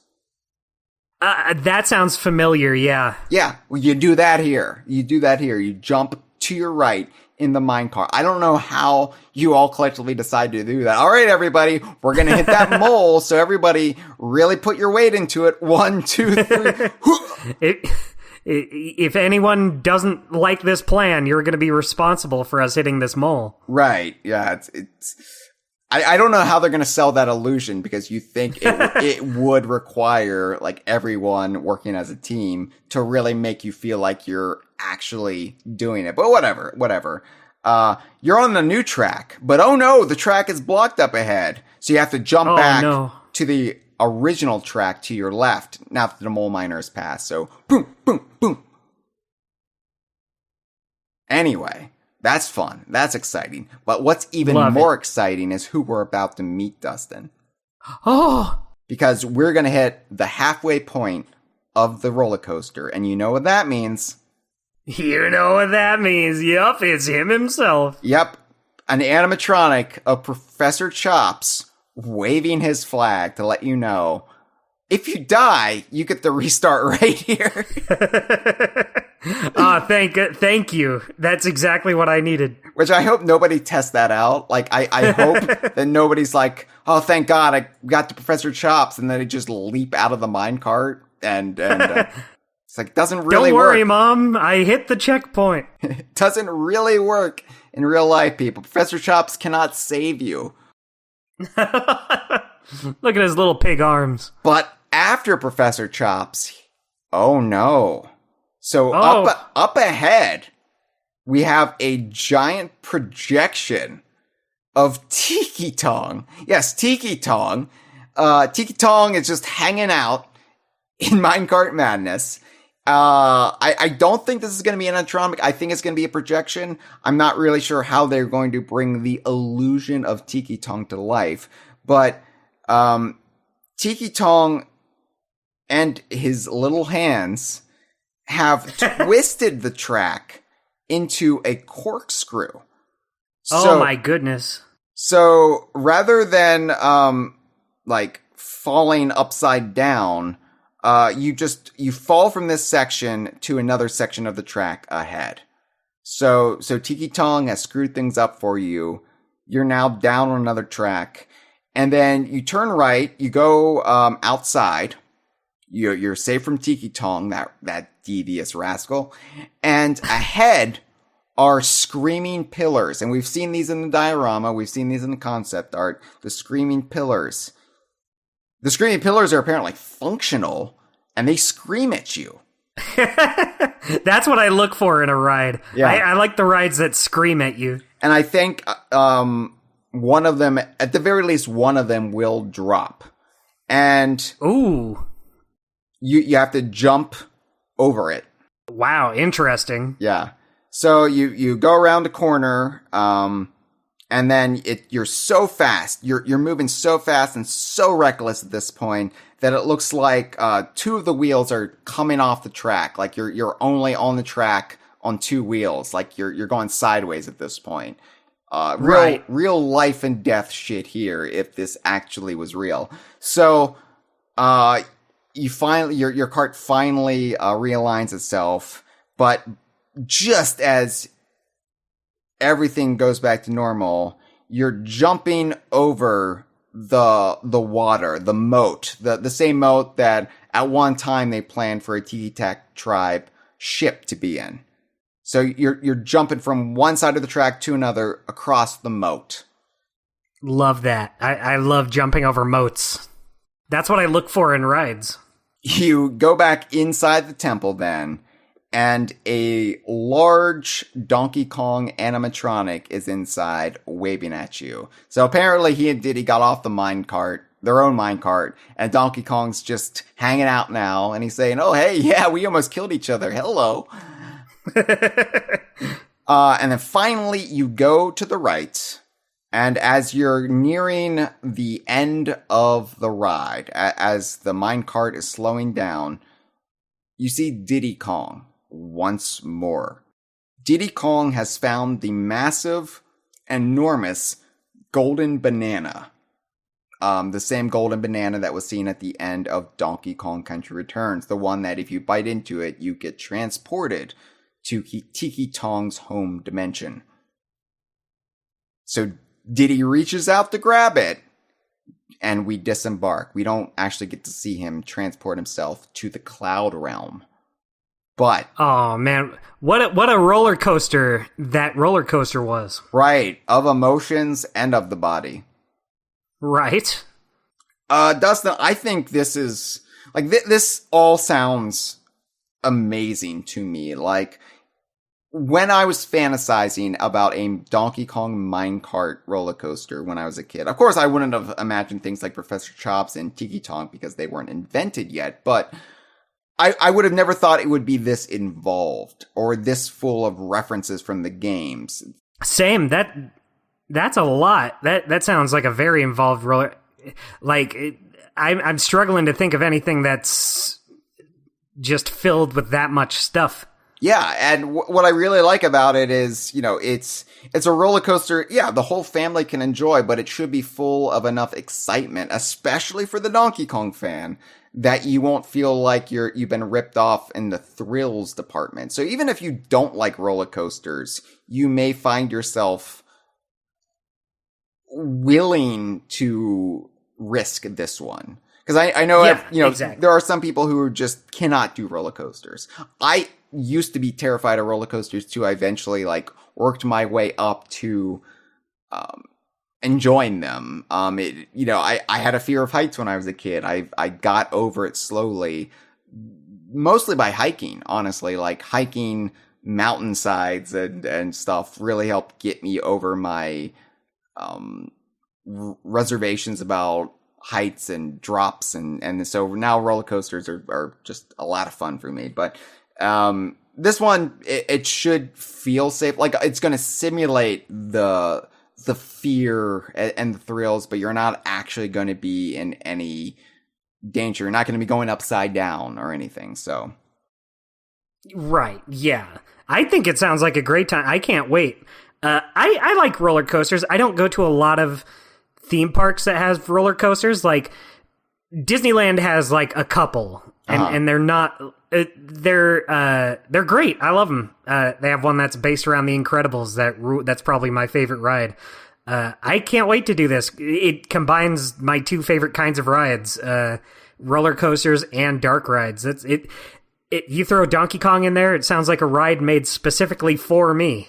Yeah, I mean, it is a ride literally made for me. Like, I cannot imagine a better roller coaster for me, except, if it had more characters. If I got, if they had like a 6-seater, but only 4 people got in and you were riding with Brash Bear and Xananab, or, just go crazy with it. But I am so pleased with how this is lining up, and I don't think they're going to be changing anything from the purported plans because it is under construction right now. So unless something is just completely not feasible, but I imagine they've already workshopped all of that stuff out. The schematics are in place, so I don't think we're going to get too many deviations from what we know. Yeah, I mean, it sounds great. I don't need deviations. That every part of that sounds great. I love Donkey Kong waving to me. But the part I really like is Donkey and Diddy almost crashing into us, because that's the kind of reckless shit that they would pull. Yeah. For sure. All right, we have some calls to take, Dustin. I want to play each one. I'm sure each one will have a different point for us to address. So let's listen to each one, really absorb what they're saying, and then we'll do our best to make it worth their while that they called in. That's a good idea, Hyle. You know what? I think I'm down for that. I'm down to listen to some phone calls while we're here. And I just want to remind people that you too can call into the DK Vine hotline at any time by dialing 1-202-630-VINE. That's 8463. And specifically, we usually solicit calls for when we announce a show topic. And we're saying, hey, we're taking calls for this one. Call in if you have thoughts or questions about this topic. You can also call in at any time, and if you just want to ramble to the DK Vine hotline, you can. I can't promise we will play the call in any immediate time frame, but maybe we'll eventually get around to it. You never know. Right. All right, let's play the first call. Hey, Hyle. Hey, Dustin. This is Traveler of the Stars here. It's always difficult to call in because, Hyle, you always play like 40 chess with what you're talking about. I feel like anything I say, you may already cover, so I'll just quickly say the basics. Yeah, I hope that, they take some little bits from the retro era, maybe some Payon smattering, some rare era stuff, maybe some hints at the new era of Donkey Kong. I know there's that Ellie statue. Obviously, there's a lot of returns aesthetic, but hopefully all that stuff is there. Hopefully there's a Professor Chop statue, so I don't know, you and Jeff can piss on it, like Conquer. I don't know, like hit it in the face. I don't know what you want to do to it, but anyway, I guess what I would want to see is talking about the merch. Is obviously t-shirts and clothing is really cool. I guess for me, I don't know if you know this, Hyle, but that little Pikmin game just came out. As a big Pikmin fan, I was really a big fan of the merch push that Nintendo was doing in Japan, everywhere but the U.S., because we never get good things here for merch. They have stuff like, a foaming soap dispenser, or Pikmin vases, which I don't know if you know, Hyle, but Pikmin have plants, like flowers grow out of their heads, little Pikmin vases. That's a genius idea.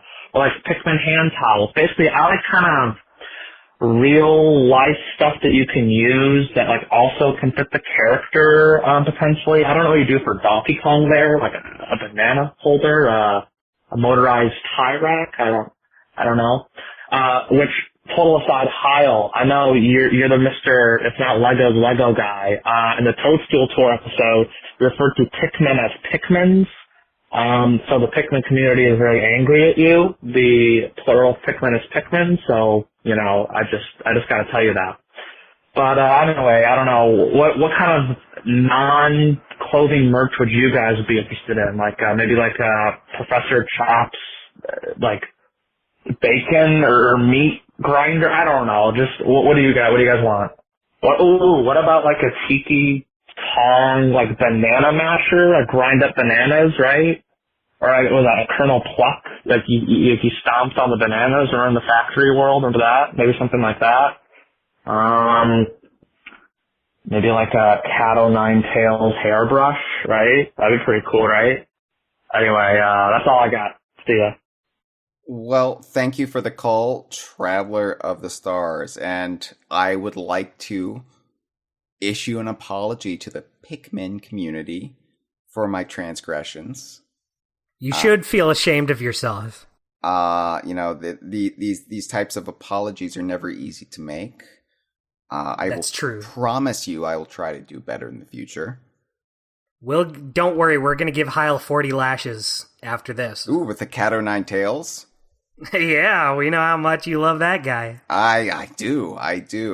Yeah, so I knew we would circle back around to merch, and, Traveler of the Star said I played 4D chess with the topics and how I structure them and talking points. And sure enough, I knew this was going to come up in one of the calls, which is why we didn't really go all in on it yet. But yeah, Dustin, what do you think? From the fly-in by or from the larger, broader gift shops outside of DKC and Super Nintendo World, what do you think Donkey Kong merch-wise would be a fun little or extravagant park object to buy?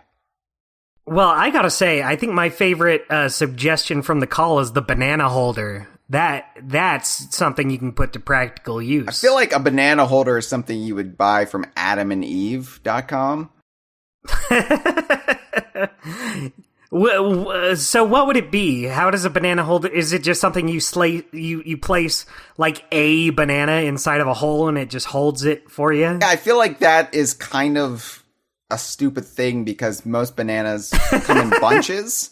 And so you have to break off a banana, but not eat it. You got to put it in the banana holder for later. I'll put this one in the banana holder for when I'm in the mood for it. Yeah, that's the banana that's on deck. That's the one that's going into my mouth next. It's so they can make a Pixar movie where the bananas are alive and it's like, you're the next banana, and the banana's like, rescue me please, other bananas, and then they have a whole scene where they rescue the banana and escape. Don't spoil the next Pixar movie for me. I was really looking forward to it. I'm sorry. Yeah. I'm sorry, Hyle. Well, it could be a big, like, Donkey Kong hand, just an open palm DK hand that holds the whole bunch. Yeah, I feel like selling gorilla palms has negative connotations, given that's what poachers have done for centuries. I guess that's true. Yeah. What would I like to see, though? Here's my thing. I'm pretty simple when it comes... I'm simple to please when it comes to buying merch and stuff. I don't think this is something they would do, but my favorite thing to buy anytime me and my family go to Disneyland is art prints. They have stores where they just sell prints of different works of art by different artists, and I just love collecting those. Every time I go, I buy like a handful of them. I think last time I got like 8 of them. But that I don't think that's something they would do. That's for something with that's tied to animation and artwork like Disney is. I wouldn't expect to see something like that at a Donkey Kong theme park, but if I had my choice, that's what it would be. Just prints of different artworks done by different artists of whatever characters or scenes they want to do. That would be great. I'd go bankrupt buying all of them. You know what would be fun?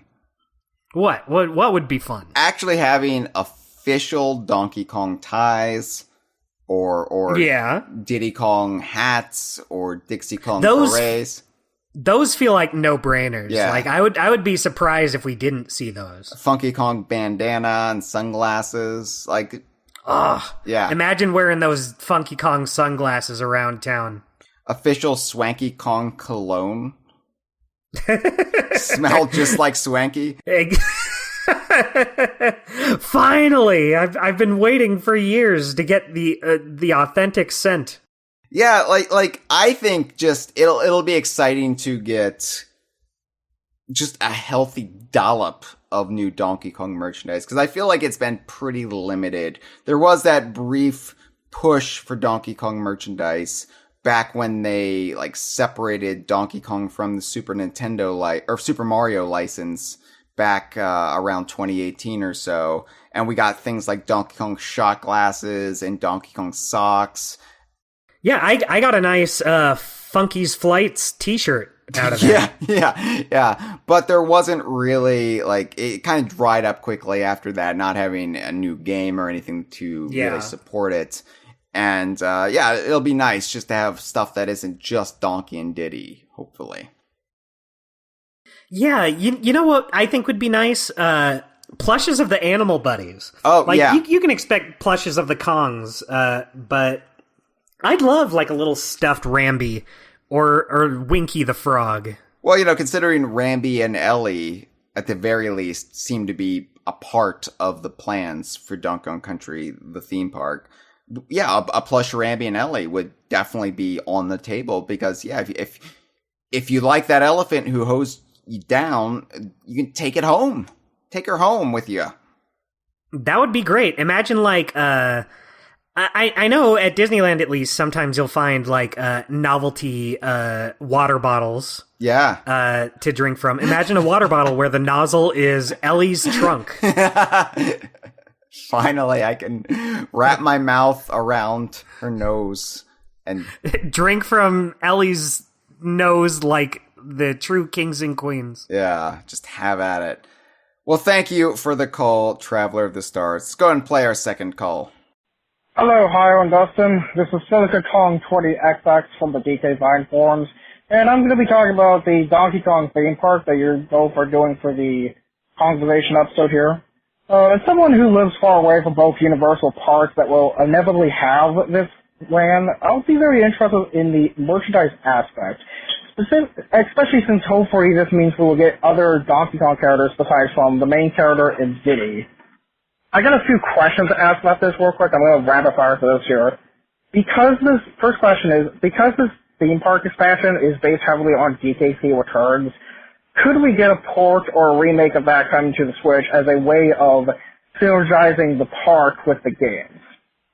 Second question, what new character or characters do you both want to see be created exclusively for the section, like with the character Chef Toad in the Mario part of the park?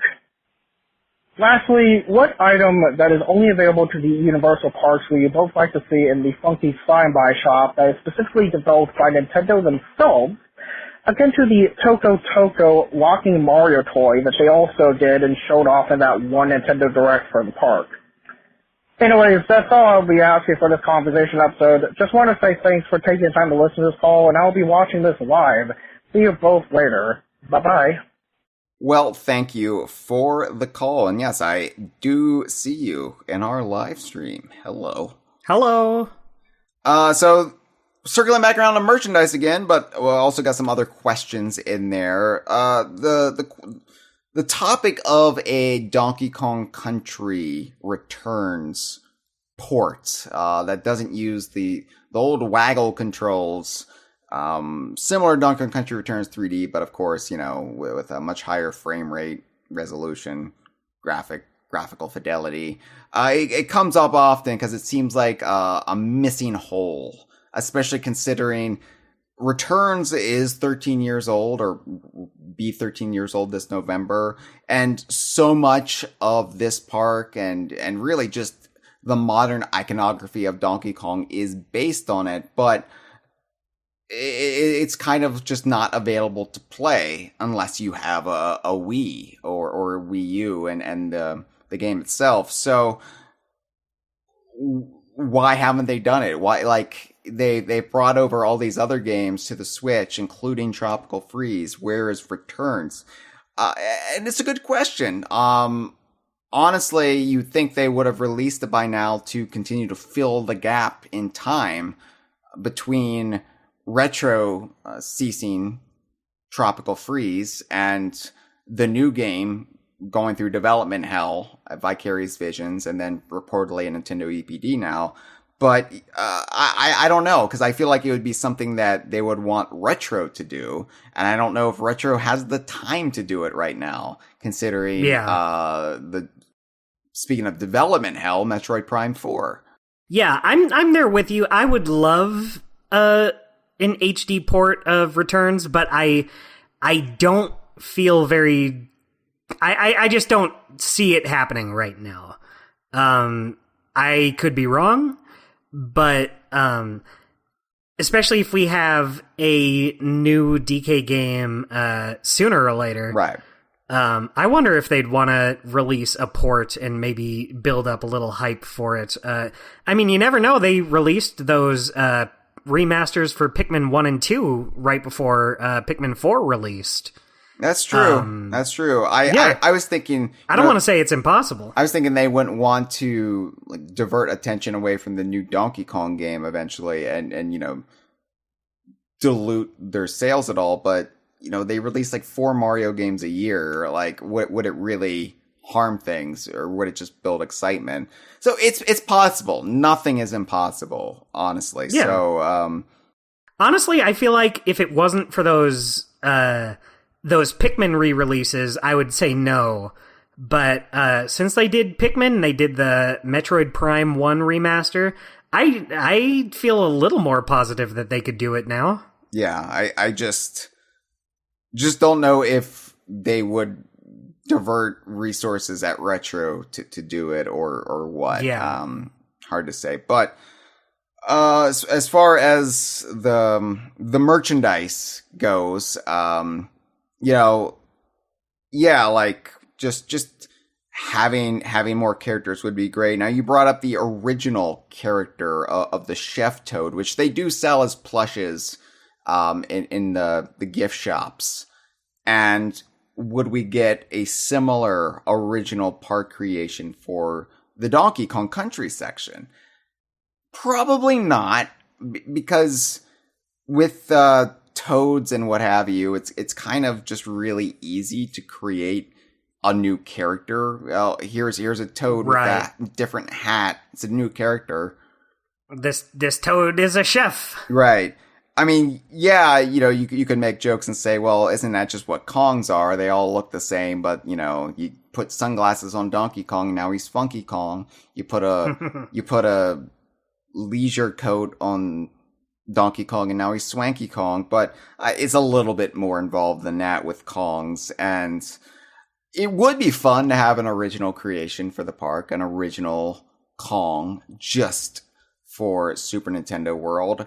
I don't really see it, though. What I would vote for if I had my way, and I do not have my way, but I would have an original Brothers Bear. Ooh, that's a good pick. That would, like, be like a theme park manager, like Funfair Bear or something. You'd have to start with a B. I don't have time to pull up my thesaurus to really like go through the possibilities there, but you know, that would be fun if we were doing something along the same lines. I very much doubt. I very much doubt we'll see it there, but it does bring up, Dustin, food.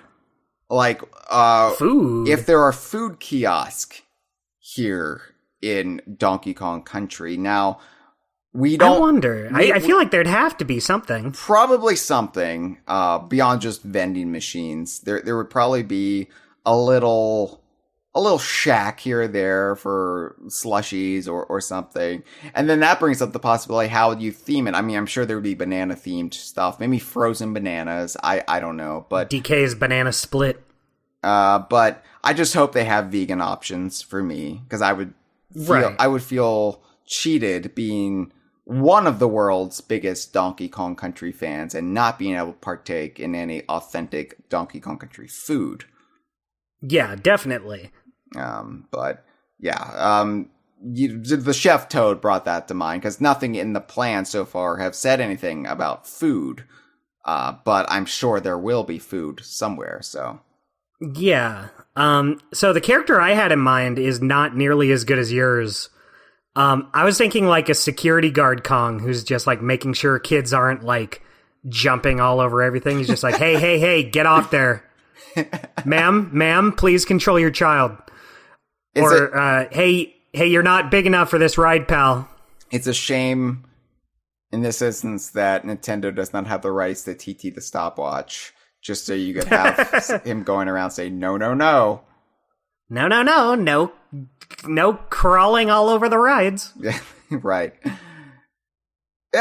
Yeah, but, you know, it's so threadbare, the recognition that actual Donkey Kong characters get, that I don't even think we need a new character for the park. Just give us any characters. Like, I'm not going to be picky. We joke about Professor Chops, but I would love Professor Chops merchandise because, oh my god, it's somebody other than Donkey and Diddy. Exactly. Yeah, give me, like, Professor Chops, give me, Lord Frederick, I forgot his name for a second. Just give me anyone, please. Just give this series characters some love. That's it, Dustin. It'll be Snowmad Slushies. Oh, that's perfect. You maybe have a Bashmaster Bear with the lolly, like, on the sign or something. Ooh, yeah, that would be great. See, Hyle, you just have all the ideas. You should be the one running this park. I should be the one running everything, but... That's true. You That's know, what we've been saying for years. You sell yourself as a Donkey Kong journalist, and nobody takes you seriously. Well, that's their fault. Someday they'll recognize you. All right, Freezer in a live stream said Butthole Bear, and I don't know the connotation there, except we were trying to come up with original B names, and I don't know how you land on Butthole Bear. What would Butthole Bear's theme be? Is butthole like the last B word that hasn't been used? I don't think so. That's the last one. Just imagine this last bear's in line. He's like, all right, I'm finally going to get my role in the next Donkey Kong Country. What do I get? Similar to the banana in the banana holder. All right, it's my turn. What do I get? I get eaten. What? Oh, no. All right, well, thank you for the call. Let's play our third and final call for this episode, and we'll wrap this up with some final thoughts on the Donkey Kong Country theme park. Hi, I was calling into the show about the Donkey Kong theme park and what we would like to see. I think a very realistic thing that would also be cool is some sort of park story, kind of like Bowser Jr.'s story in the Mario area of Super Nintendo World we have now. I think there's a lot of potential for like little mini games and stuff you could do. So like some of the bonus room layouts from the Retro DK games, Returns, Tropical Freeze, you could reimagine those into challenges like shoot Donkey Kong through a barrel at the right time to get bananas or whatever. For like physical attractions, you could like beat on like a Tiki's head a certain amount of times within a time limit, and you could have one of those like a cinematic final showdown and like Tiki Kong's volcano again, a lot like confronting Bowser Jr. at the end of Super Nintendo World Story right now. Could you get a K-Rool cameo in there? Probably not, but that would be fun to see. But yeah, I hope that we continue like the interactivity elements that we've seen with Super Nintendo World so far. Well, thank you for the call. And yeah, we know the power band is going to be in use, at least in the limited capacity with the Animal Buddy minigames. But I do think there is a potential for there to be sort of a running story or subplot similar to the Bowser Jr. one. If you don't know what they're talking about, you could just look it up. There's lots of documentation now for both the Osaka and the Hollywood parks. But, you know, this park was conceived right after Tropical Freeze, or is starting to be conceived right after Tropical Freeze, and exclusively based at the time, except for, you know, Ellie, on the retro era. So in that time period, we had the Smash Ballot, we had King K. Rool sort of being forced back into prominence as the main series villain due to fan demand and Nintendo being like, oh my god, really? Him? Okay. People like this guy? So like things like Tiki Tong almost seem like they're anachronisms at this point, right? Like Tiki Tong, really? Haven't we all just got past that guy? But I think a park story would actually be a really fun way you could incorporate K. Rool in a way that doesn't, you know, require years of planning for animatronics or whatever. I mean, it would still require plans and legwork, but you could thread K. Rool through the fabric of Donkey Kong Country theme park without having to uproot anything already planned necessarily infrastructure wise for Donkey Kong Country. So that, I mean, I think that would be great. Have K. Rool steal the bananas and you have to find the bananas throughout Donkey Kong Country, like the hidden bananas, and then you give them back to Donkey Kong. Yeah. I would love to give Donkey Kong bananas. I'd be like, here you go. I did the hard work for you. Don't even worry about it. And they sure would probably just have the Tiki Tag tribe steal the bananas. But I think K. Rool's going to be back to prominence in the actual mainline series sooner than later. So they might as well accommodate him now, right? Exactly. Like, you don't want the park to feel outdated without its big main villain. Well, and that actually brings up, like, the point I really want to make here in our final thoughts, Dustin. Okay. So, the biggest criticism I hear from fellow Donkey Kong fans is that this is obviously based heavily on Returns and to a lesser extent Tropical Freeze.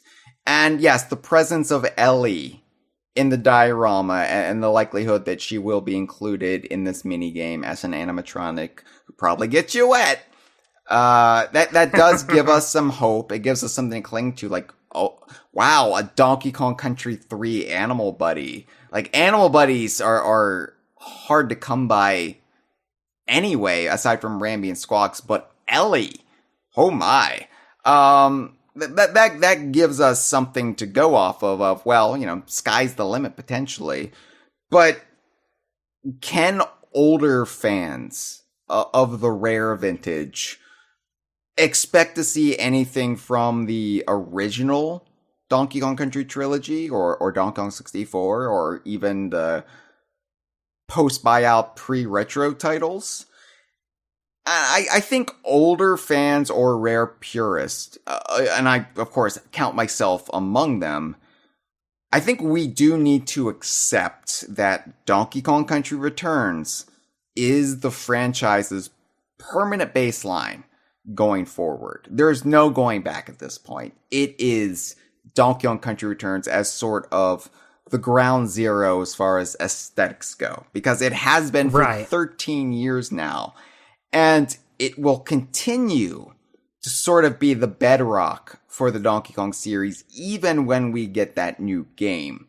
Because I don't think they're going to deviate all that much from it at this point.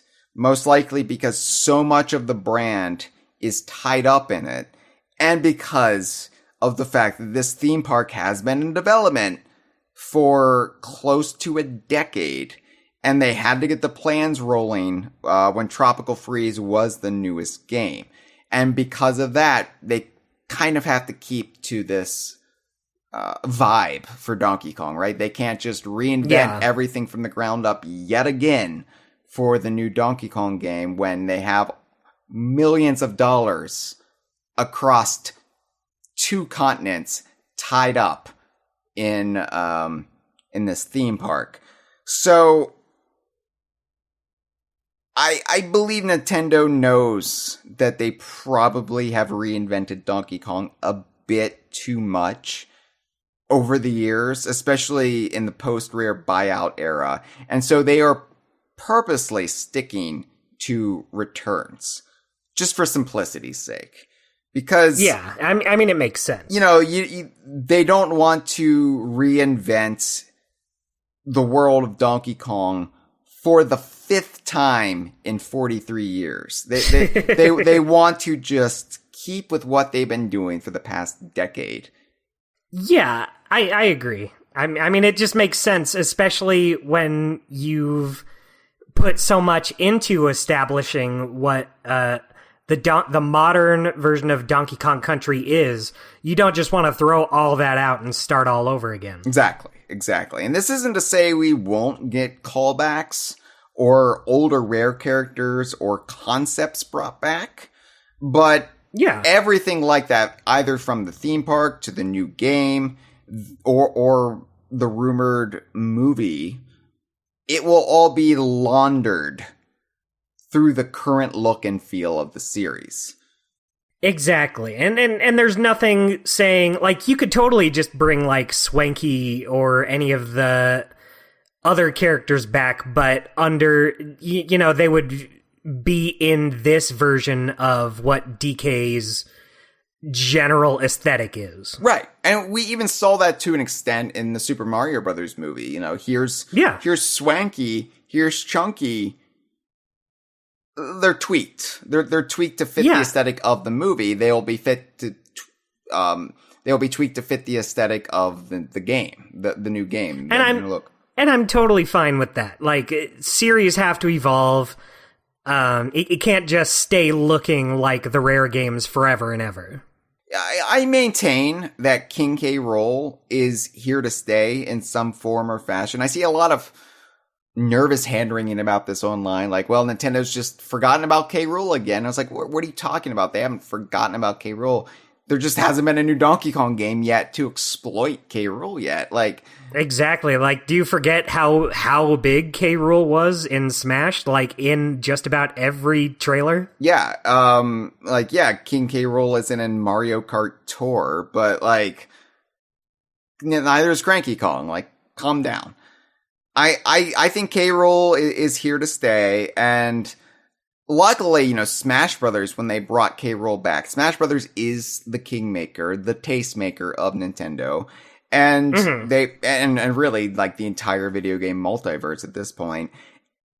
They brought King K. Rool into Super Smash Brothers Ultimate, and they brought nearly everything we love about him back into that game. So I feel like K. Rool, no matter how they reinterpret him or tweak him, he is going to retain a lot of what we love about him thanks to Smash Brothers. Yeah, definitely. And I think there's a very good chance we'll get characters like Engard and Winky. You brought up Winky a couple times, Dustin, and yeah, that's one of my go-to characters. Like, yeah, I could see Winky running around. Or yes, Swanky, Chunky, Lanky. I think once the Donkey Kong series is on stable footing again with this is the most important part, permanent studio and game plan for the first time in 20 years, you're going to see a lot of these older characters just start working their way back in. Like Yeah. it's going to be almost no big deal. Like, yeah, it's a Donkey Kong game. Here are Donkey Kong characters. Yeah, I totally agree, and I can't wait for it. I would love to have that DK extended cast start filling out again. And, you know, looking at the park, there is definite synchronicity going on with Universal. Like, look at how the Jungle Kingdom was portrayed in the Super Mario Bros. Movie, and how closely it lines up with how the park is going to look. It is not identical, but it, like, the big set pieces are damn near the same. You have the big monkey head. The big golden monkey head. And the park is far more faithful to the games than the movie was. Because you got Donkey Kong's Jungle Hut Treehouse and the flying by. But, you know, that Golden Temple monument, it was this little set piece plucked from the end of Donkey Kong Country Returns at the very end of the Golden Temple level. And they made it the centerpiece of the theme park land because they were like, there's something to that. That's iconic. That could be iconic if we used it. Yeah, I think it is. I think I would say it is pretty iconic by this point. Yeah, and you know, they added the waterfall coming from the mouth, and then they brought that in the Super Mario Brothers movie because it's just visually distinctive. And then you see that in the Super Mario Brothers movie.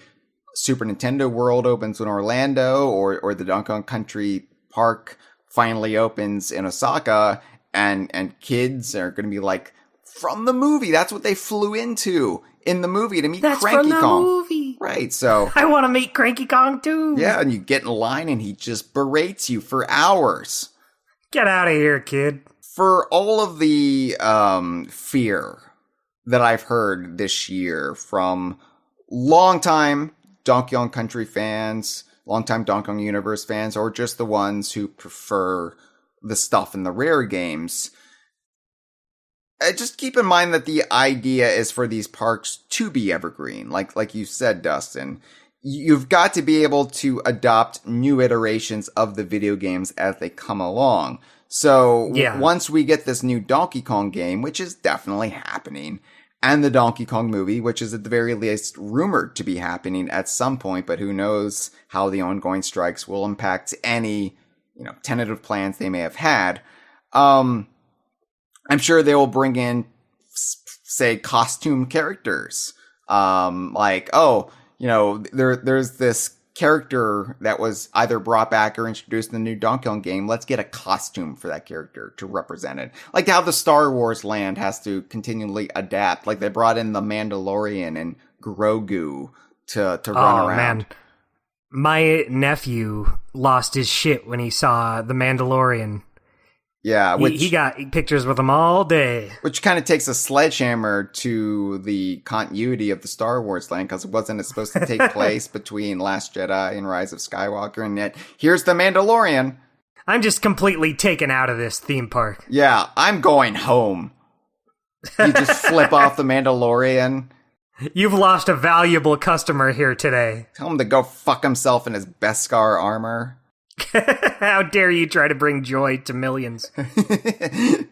But yeah, like I could see them bringing in new characters to walk around, or maybe invest in new animatronics over time, or a stage show to represent them. So yeah, Tiki Tong will appear in Minecart Madness, but K. Rool could easily show up elsewhere in Donkey Kong Country, like we just speculated with a call. Like maybe the sort of interactive plot with the band will be K. Rool stealing the banana horde. I don't think they're gonna just shut K. Rool out permanently from the theme park.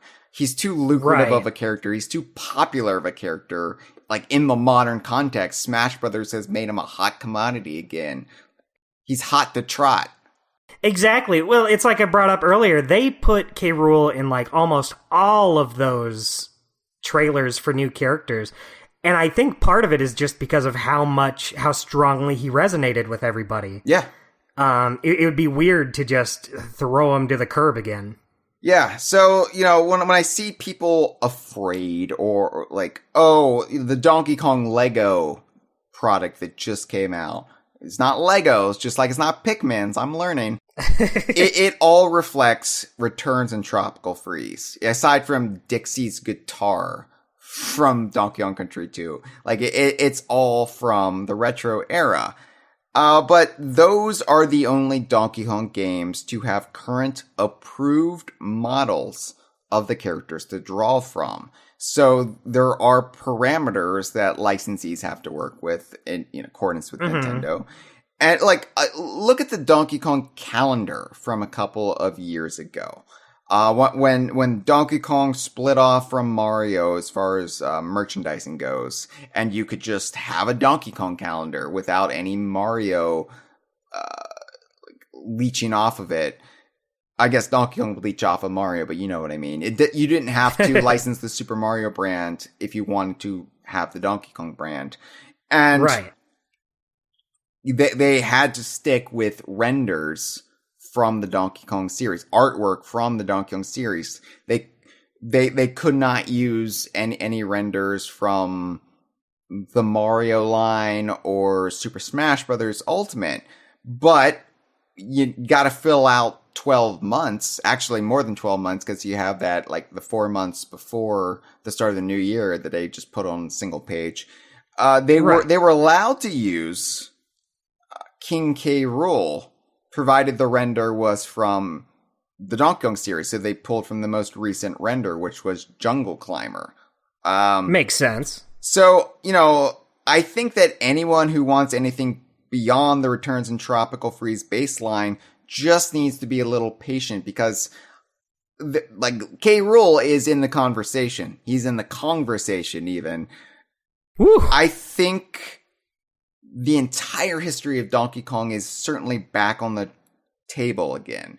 And there won't be much in the way of internal politics keeping some of the stuff out like there was in the retro era. We know that there was some internal back and forth at Retro, because some people at Retro wanted to bring back certain characters at certain times, and then other people were like, I think you should come up with your new stuff. I don't think we need to bring back every character.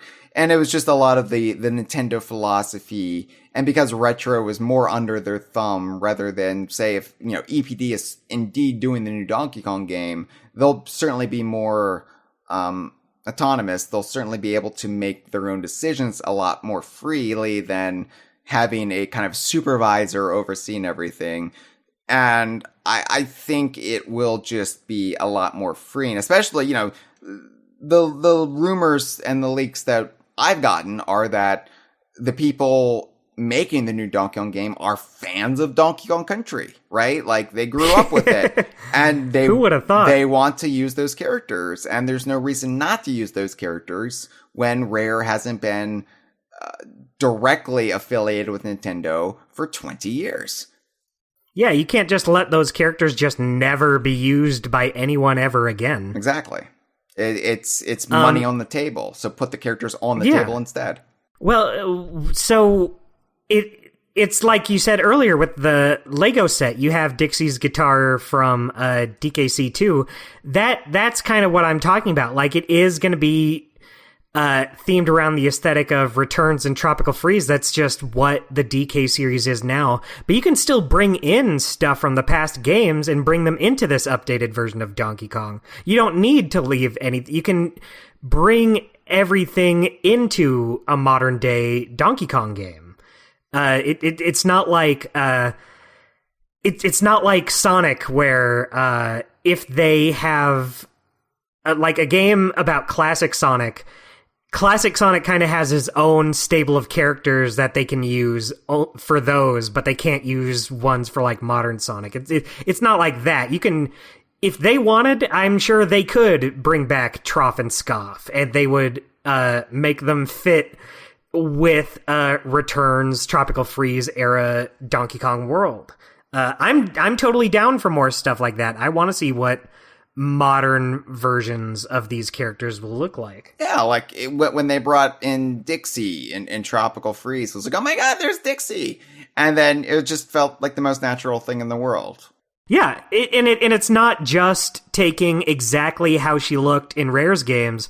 It's taking it's an updated Dixie Kong, not like changed drastically or wildly or anything, but it is still a modern Dixie Kong as opposed to just making her exactly how she looked in the Rare days. Yeah. And for sure, Nintendo EPD or whoever takes a crack at Donkey Kong in the future will want to create their own characters and concepts for Donkey Kong, and I want them to as well. But I don't think anyone's going to be saying just make sure you do something new and don't bring back any old characters. Do we really need crocodiles in this game, etc.?